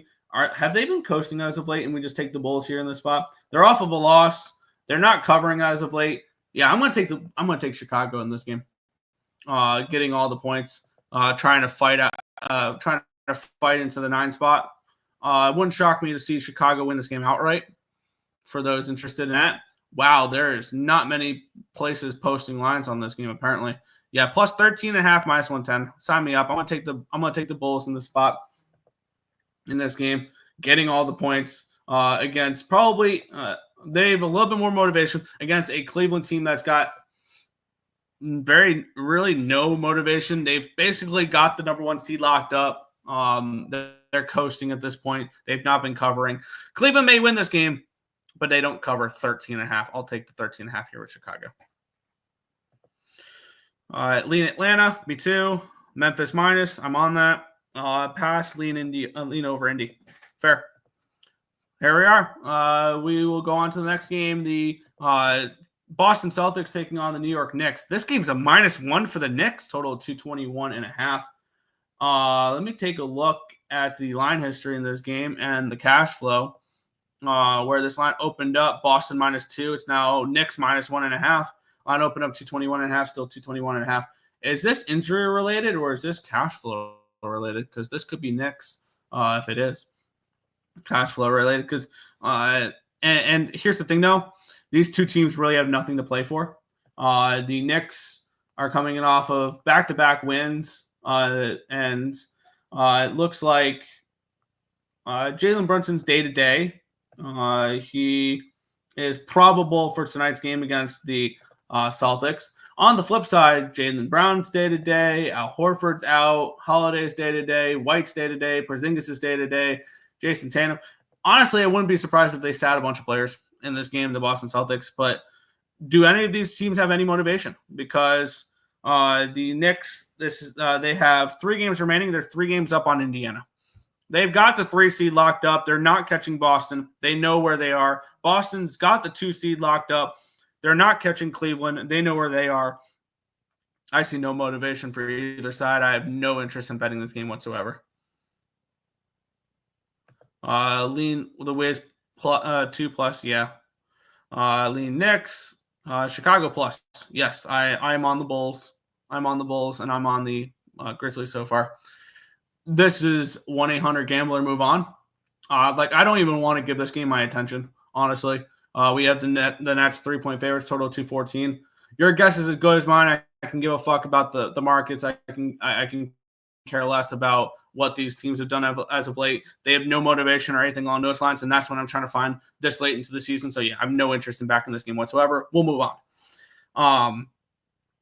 Minnesota Timberwolves, Milwaukee Bucks. Now we're talking about a game that might have some playoff implications. The Bucks do have motivation to win, but the question is, will they? They take on the Minnesota Timberwolves, who have some motivation to win. The Minnesota Timberwolves are part of that 4-way tie for 6, 7, 8, and 9. Or not bad, 4, 5, 6, 8, 7, and 8 for the Western Conference, where they do not want to be in a playing game if they can help it. Minnesota coming in on 5 straight wins and looking good doing so. And on the flip side, Milwaukee, they're off of 4 straight wins. I want to take a look at injuries here to try to figure out why this line is the way it is. Giannis Antetokounmpo is questionable, and Damian Lillard's, he's still out long term. So this is obviously a motivational spot for the Minnesota Timberwolves. I think if you look the rest of the season between the Lakers, I think are pretty much guaranteed into that 3 seed at this point. If you look between the Nuggets, the Clippers, the Warriors, the Timberwolves, and the Grizzlies, I think if you bet on those 5 teams the rest of the year, you're going to come out pretty well. I want to take a look at what this line history has done. Line opened up 2.5, got up to a 3, 3.5, 4, 4.5, 5, 5.5. So we've seen a massive line movement here towards the Timberwolves. I think rightfully so. 70% of tickets and 78% of cash on the Timberwolves, and the line's moving towards them. I lean in that direction. I think maybe we've missed our line a little bit because we could have gotten a much better line. But with that being said, I'm not going to move on this game. It would be T-Wolves or no bet, but not going to play it at all. 1-800, yeah. I like Atlanta and Memphis too. Bucks money line, I can't get there. Brio Kelly, what is good? What is good? All right, I was talking about this game the other day, but I mean, the question is the motivation there for Oklahoma City? They're taking on the Lakers. Oklahoma City is 15-point favorites in this game. And maybe this is just first quarter and first half after they just got the shit beaten out of them in the last game against this Lakers team. They got humiliated in that game. It was over before it started. And we know where the Lakers are going to be. We're almost certain they're going to be the 3 seed in the Western Conference, and they're going to take on whoever gets not in the play-ins, but yeah, in that 6 seed. I wanted to back the Oklahoma City Thunder in this game. I did. I absolutely did. When I heard the other day it was -8.5, -9. And -15, fuck this. LeBron James is day-to-day. Bronny James is day-to-day. Vincent, Reeves, Donnie Smith, Luka Doncic, all day-to-day. Roy Hachimura is out. Maxi Kleber is out. This should be a game that Oklahoma City just comes in and wipes the floor with them. Should be. Is it a game that I'm going to back them to do that though? No. This was Thunder or no bet for me, and it's going to be a no bet. What's the first half? -9. I'm good. I'm A-okay. I wanted to back the Thunder. I thought it was a great spot for the Thunder at -8.5, -9. But you rest the Lakers resting everybody, which means this should be a blowout. This game should be one where the Thunder win by at least 20. Absolutely. I'm not going to get involved, though. We'll move on. Golden State Warriors and the Phoenix Suns. You guys know my thought process behind the Warriors right now. It's very similar to my thought process behind the Timberwolves and the Clippers and the Nuggets and the Grizzlies. It's you back those teams. They obviously have a lot of motivation to stay out of the play-ins and get an actual play-off spot. Granted, I think those 8 teams will make it out because I don't see Sacramento or Dallas, whoever wins that game, beating Memphis or Minnesota in the play-in game. At the end of the day, I think the 7 and 8 seeds will be the 7 and 8 seeds, regardless of who they are. It's just you get to play 1 or 2 less games and not risk having your season eliminated in one game. Let's take a look at the cash flow. It's 85% of tickets, 90% of cash on the Warriors. Those lines opened up at 6.5. It's now 9. So we do have a decent move towards the Warriors here in this spot. And I want to take a look at what one thing is real quick, because I was hyping up saying that I would look towards those teams. And Memphis, they're is it not? All right, let's see. Bovada, does Bovada have? All right, where's the best? Where's the money lines for this game here? Looks like Caesars is the only one giving money line for that game. It's annoying. Because I was going to say, and they're not even offering it there for the. If you put together a parlay with Memphis, with Minnesota, Golden State, and Clippers, I think you come out. I think that could be a winner tonight. I don't advocate for parlays, but I think that 4-teamer would look good for that. But yeah. Okay, see, revenge trifecta get back in. Yeah, it's -15 though. Road Warriors trifecta. LA will not be the 3. Golden State will be the 3. Maybe they might. I got a piece of Oklahoma City 8.5. I wish I did too. Before it jumped to where now. Wish I got a little bit more down on it. Parlay piece for anyone. SGA 25 plus points has hit in 25 of 26 games. Nice. We'll move on. Last game. Yay. Last game on the card. We ran through NBA pretty quick, and I'm totally cool with that. We have the Clippers taking on the Spurs. The Clippers are 13-point favorites with a total of 227.5 in this game. Motivations should not be a problem here for the LA Clippers, as they are part of that 4-team barrage. I open up at a 14, though. It's now down to a 12.5. So we do have a move towards the Spurs in this game. I want to open up 227. It's now 227.5. Move towards the under when we do have 85% tickets and 89% cash on the Spurs. So that's enough to keep me off the Spurs in this one here. And 94% of tickets, 93% of cash is on the over in this one as well. Another game I'm not betting. If this line moved towards the Clippers, I'm probably a little bit more interested in them. This line dropping with all the money coming on the Clippers is enough to keep me off. So it looks like for the NBA today, I'll just be Bulls and Grizzlies. Just Bulls and Grizzlies for me in the NBA today, which I'm totally fine with because the least amount of NHL or NBA action, the better. So, which we'll move into the NHL. Let's get into it. We have the Carolina Hurricanes taking on the Buffalo Sabres. We have the Hurricanes -180 road favorites with a total of 6.5 in this game. And it's pretty simple. This is 100% Buffalo or no bet in this game here, because we've seen it from Carolina at this point. They're mailing it in. They're not trying, because which I would love for them to continue to do that, because I still need them under 100.5 points, I want to say, is what I got my future on them with.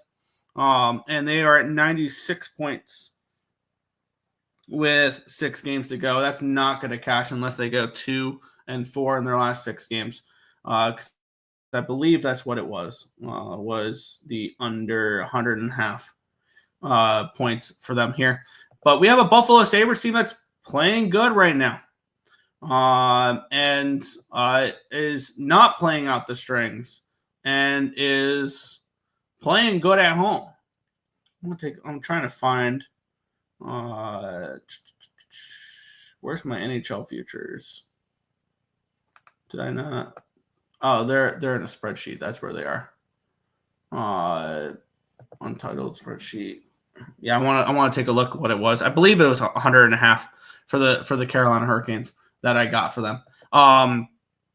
And for the Buffalo Sabres, this is a team that's trying still.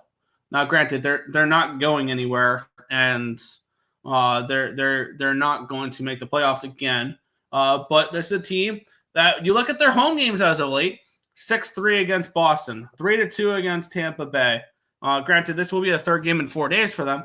But yeah, 7-3 against Pittsburgh, 3-2 against Ottawa. I believe before that they beat Vegas, they beat Edmonton. Like, this is a team that's winning as big dogs at home. They've been pretty good. On the flip side, Carolina's not trying. They're not. They just lost 5-1 to the Boston Bruins, and they lost 5-3 to the Detroit Red Wings. And this is a Buffalo team. Their offense is getting going. Why are we not on the Buffalo Sabres? Not only money line, but team total over as well. Because the Sabres are scoring goals too. 6-3-5-8-4-7-3-5. They've gone over that team total over 2.5 in the last 8 games. And I would like to continue to fade the Carolina Hurricanes because they're still priced like they're one of the best teams in the league, which let me not get this construed. They are one of the best teams in the league. And I do think they will take care of business in that first round against New Jersey rather easily. But they're not trying right now. Sabres are. They're a big price. And I'm going to take a shot with them here. Sabres team total over 2.5, minus 120, and the money line as well, plus 180. You give me top tier teams towards the end of the season where their spots are locked in, because here's the thing. They're not catching Washington. Washington needs one more point to lock up the Metropolitan Division, and the Devils are not catching the Carolina Hurricanes. The Devils have 5 games remaining. The Carolina Hurricanes have a game in hand, and they're 7 points ahead of the Devils. They're not catching so the Carolina Hurricanes know exactly where their spot is right now, and that is hosting Game 1 at the Lenovo Center in Raleigh, North Carolina, against the New Jersey Devils. That's what's going to happen, and we all know it now. That'll be the matchup. And Buffalo is not playing out the string because we all know who the best team in hockey is. It is the Buffalo Sabres after they're eliminated. So yes, I'm doubling up on the Sabres here. I think for the rest of the season, the Sabres are bet on. The Sabres are a bet on team going on the rest of the year, especially in front of their home crowd at KeyBank Arena there, KeyBank Center in Buffalo, New York. So yeah, I'm on the Buffalo Sabres with confidence in this game, plus 180, and team total over 2.5.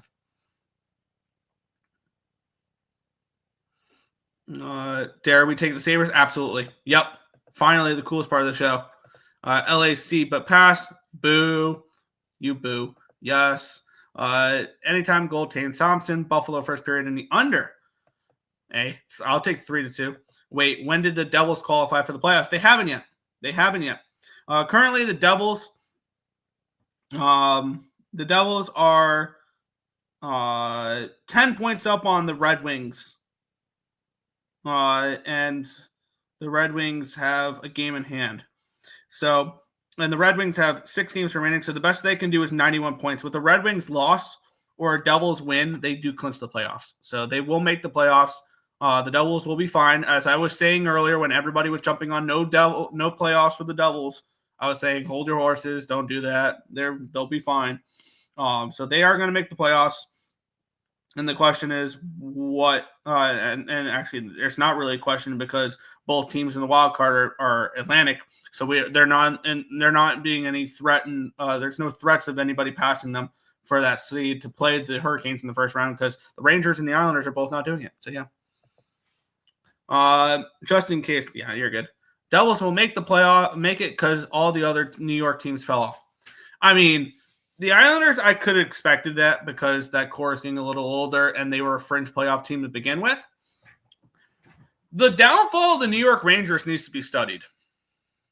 Going from being a President's Trophy winner, opening the season as like a favorite to win the cup or one of the favorites to win the cup, to missing the playoffs completely. Yeah. I missed my comment, but I had this the same NBA parlay with the team starter trying. Got it. Yeah. So basically, they can qualify tonight. Yep. Since the Wings and Bruins will lose. Fair. Got minus 103, but I threw in Cleveland. Seeing minus 135 on that play now. My one parlay that I'm for the night. There you go. Yeah, I could definitely see that. We'll move on. This game's a clusterfuck, from what I'm hearing. We have the Toronto Maple Leafs taking on the Florida Panthers, with the Panthers now being minus 130. Now, I had full intentions on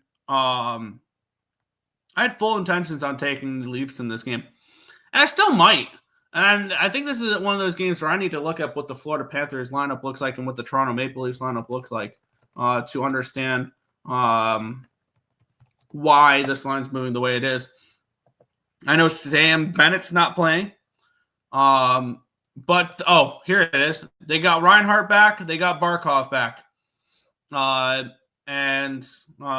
yeah, the top line will be Barkov, Reinhart, Verhaeghe, Lundell, Marchand, Lusterinen on the second line, Rodriguez, Puljujarvi, Samasevich on the third line, Nosek, Greer, and Gacevich on the fourth line. So they've gotten some players back. Sam Bennett will not be playing. Matthew Tkachuk's still out.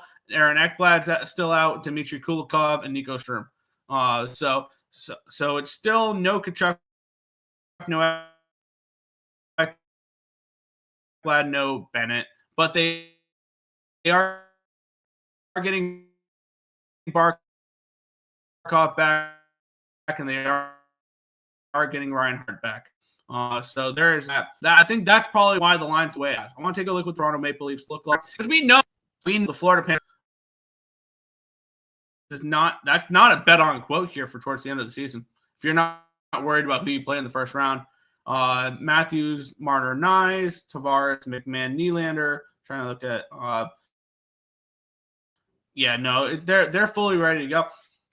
And I understand the line movement towards the Maple Leafs, I disagree with it, but I understand the line movement towards it, and I will gladly take the Leafs as a dog in this game. And I will gladly fade the Florida Panthers again. Especially you're giving me that type of number for a Leafs team that's trying, that wants to win the Atlantic Division, versus a Panthers team that says, we're fine playing whoever we get in the playoffs. Let's just start the playoffs already. So yeah, I'll definitely take a shot here with the Florida Panthers, or with the Toronto Maple Leafs to fade the Florida Panthers. I got the Leafs at plus 125, and I think the Leafs basically can lock up the. They wouldn't lock up the Atlantic with a win, but yeah. Oh, I did not mean to click that. Under and draw. Apparently, Reinhart, Forsling, Barkov are all back tonight. Cool. Give me the Leafs. That makes me like the Leafs even more. Yeah. Panthers could very well dominate, just to remind us that the losing streak was nothing to worry about. Very well could. I faded them the last couple games. I'll keep going there. Let's see. Exactly. Go Red Wings. The show is boring now and long. Need to cut it some ish out, like some like basically we can cut out NBA. I think that would actually work a lot better because the other sports, they actually care right now. I thought about it too, especially all these rumors. What if the Cats were to say psych and beat the Leafs?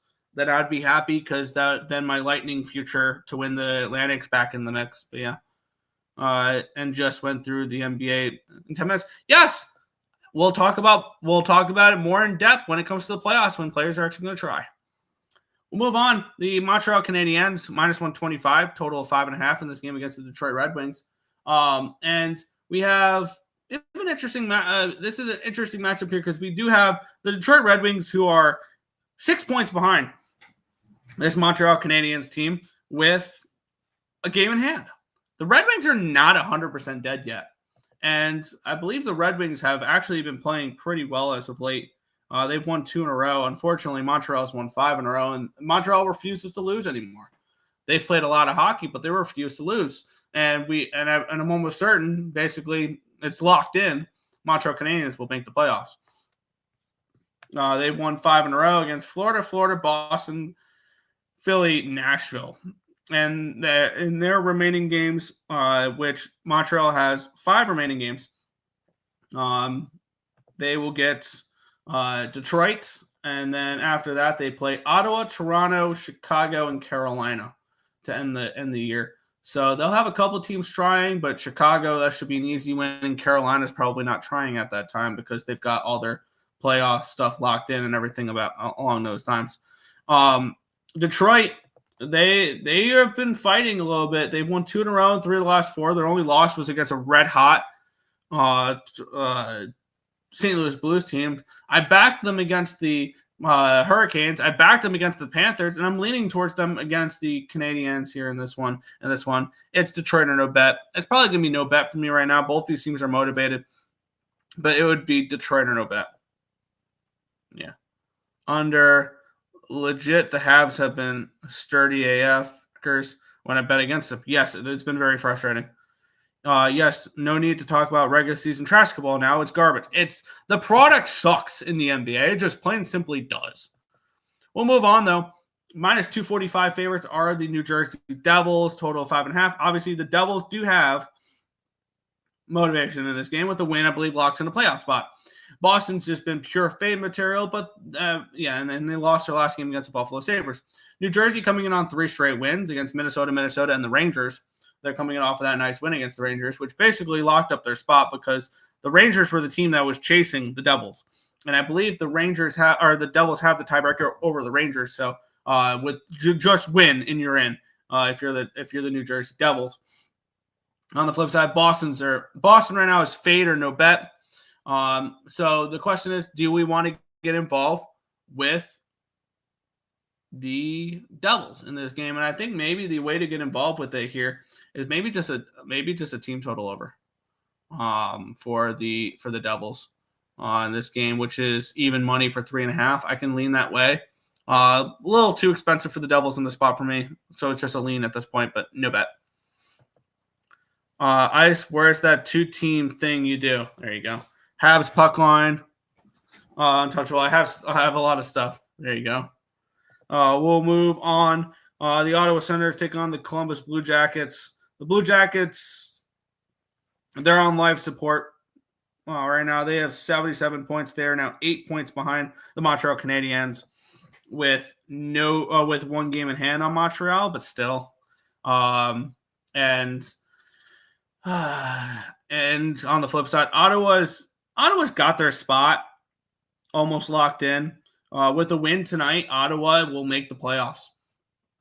However, this is a Columbus team this Columbus team is now not playing well, but a little short-term revenge here. If we're looking at that angle, maybe this is the spot where the Columbus Blue Jackets step up and get a win in this one here. They're back at home where they play much, much better. How many more home games does this Columbus Blue Jackets team have still? They will play.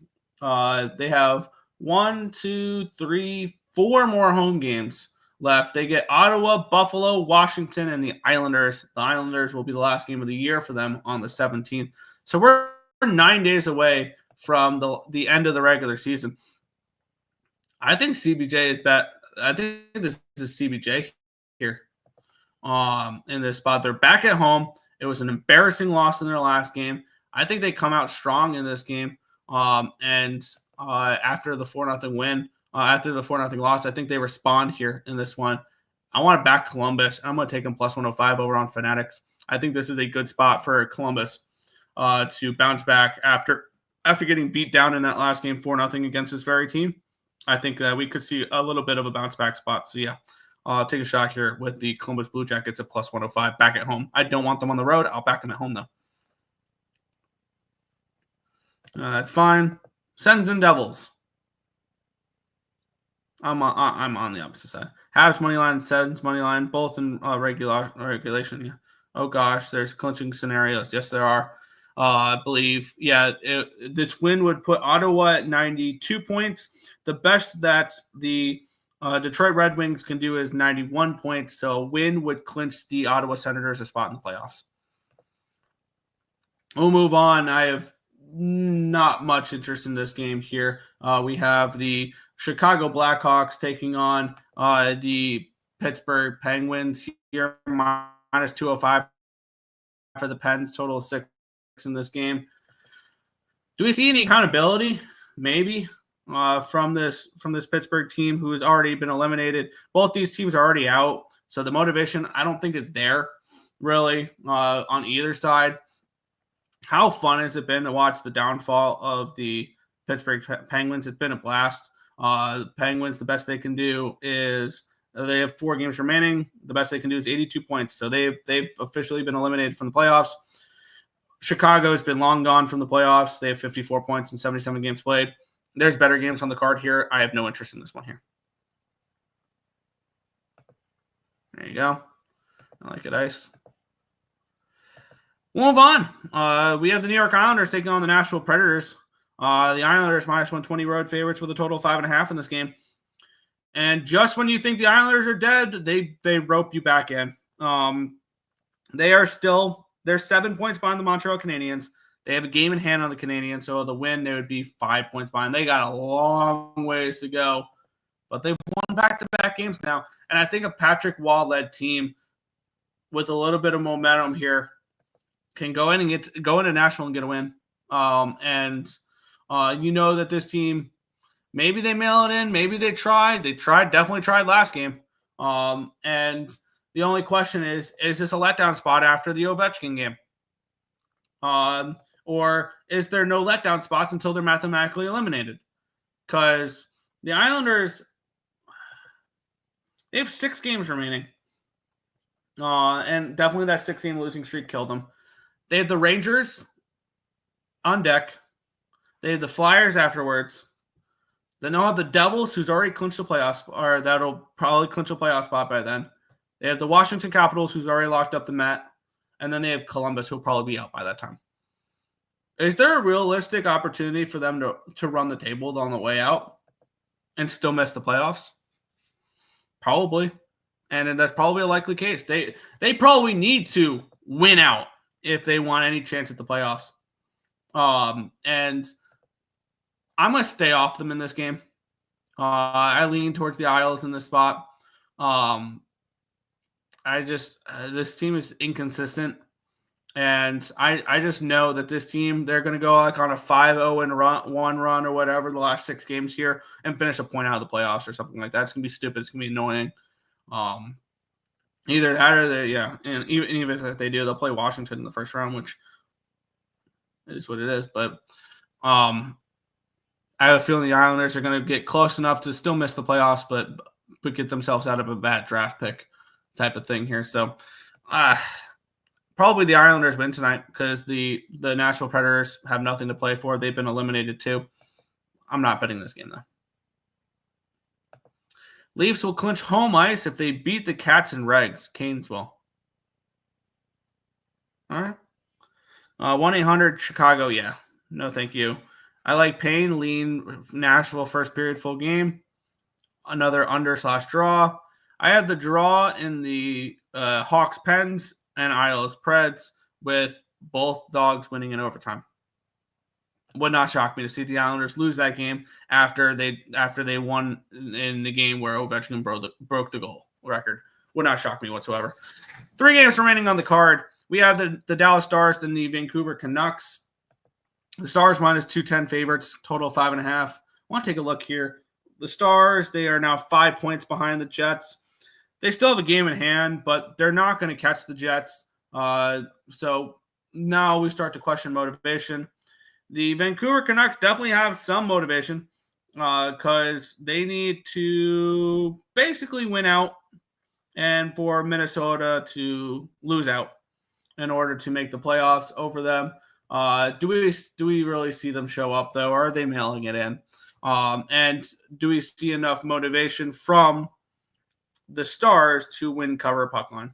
I don't think I want to trust either of them at this point. So I could see the Stars taking care of business in this game, though. Maybe a Stars team total in this spot. 5.5 being a low total. Maybe we're getting 3.5 at a decent number here for the Stars. 3.5 plus 110. I could definitely see them putting up goals in this game. But I'm not going to force action in this one here. Canucks money line, Preds money line is another lay. Fair. We'll move on. 2 games remaining. This game means nothing. Both these teams are Utah is on life support, and the Kraken are out. Kraken, though, are not playing out the strings. They have actually played pretty well. They went into Crypto.com Arena and beat the Kings last night. They've won 3 in a row now. They're looking good. Their only losses in the last 6 games were back-to-back losses against Dallas. Not going to fault you too much for that one. On the flip side, Utah's played well. They're coming off of a 4-1 win against the Winnipeg Jets. They've won 3 of the last 4 games. Neither of these teams are playing out the string. I could see maybe a draw in this game, something along those lines. 2 teams where motivation can definitely be questioned. Seattle, they're out. They're already eliminated. They have 74 points in 78 games. The best they can do is 82 points, which is 9 points behind the Wild's current total. So they've been out for a while. And Utah, they have 82 points in 77 games played. The best they can do is 92 points. So they would need Minnesota to receive no more points the rest of the year. They would need to pick up all 10 points. So they're not going to make the playoffs either. So ultimately here for me, no play. Lean towards probably the Kraken at a big price, a big dog price, but not one I'm going to get involved with. No ice. Why Canucks? Yeah. Utah puck line Utah puck line Avs money line. And we will talk about the Avs here against the Vegas Golden Knights. The Avalanche minus 130 favorites with a total of 6 in this game. And and for me, I'm trying to cap motivation. And with Colorado, they are locked into that 3 seed. They're not passing Dallas. But on the flip side, the only team that really should be worried about catching them is the St. Louis Blues, which they have a game in hand on the St. Louis Blues, and they have 5 points up on the St. Louis Blues. The best the Blues can do is 99 points. So with a win tonight, the Colorado Avalanche will know that they'll be heading to Dallas in the first round. The Colorado Avalanche are coming in off of a couple days off. They lost in their last game against the St. Louis Blues. On the flip side, Vegas coming in off of back-to-back wins. This will be the 3rd game in 4 nights for them, all on the road. They won the first 2 games in Calgary and in Vancouver. So maybe this is a spot where Avalanche show up. They're back at home where they play well, 25-11-3. We have a Vegas Golden Knights team that's 20-13-5 here on the road. They're coming in. This is their 3rd straight road game. Minus 135, though. I don't know if I really want to lay that type of number. And maybe this is one of those games where is this the last game of a road trip for Vegas? This is the last game of a road trip for Vegas. It's not their last road game of the year because they do end the year with 2 more road games. They end the year 2 more road games. After this game, they'll be in Calgary on the 15th and in Vancouver on the 16th to wrap up their year.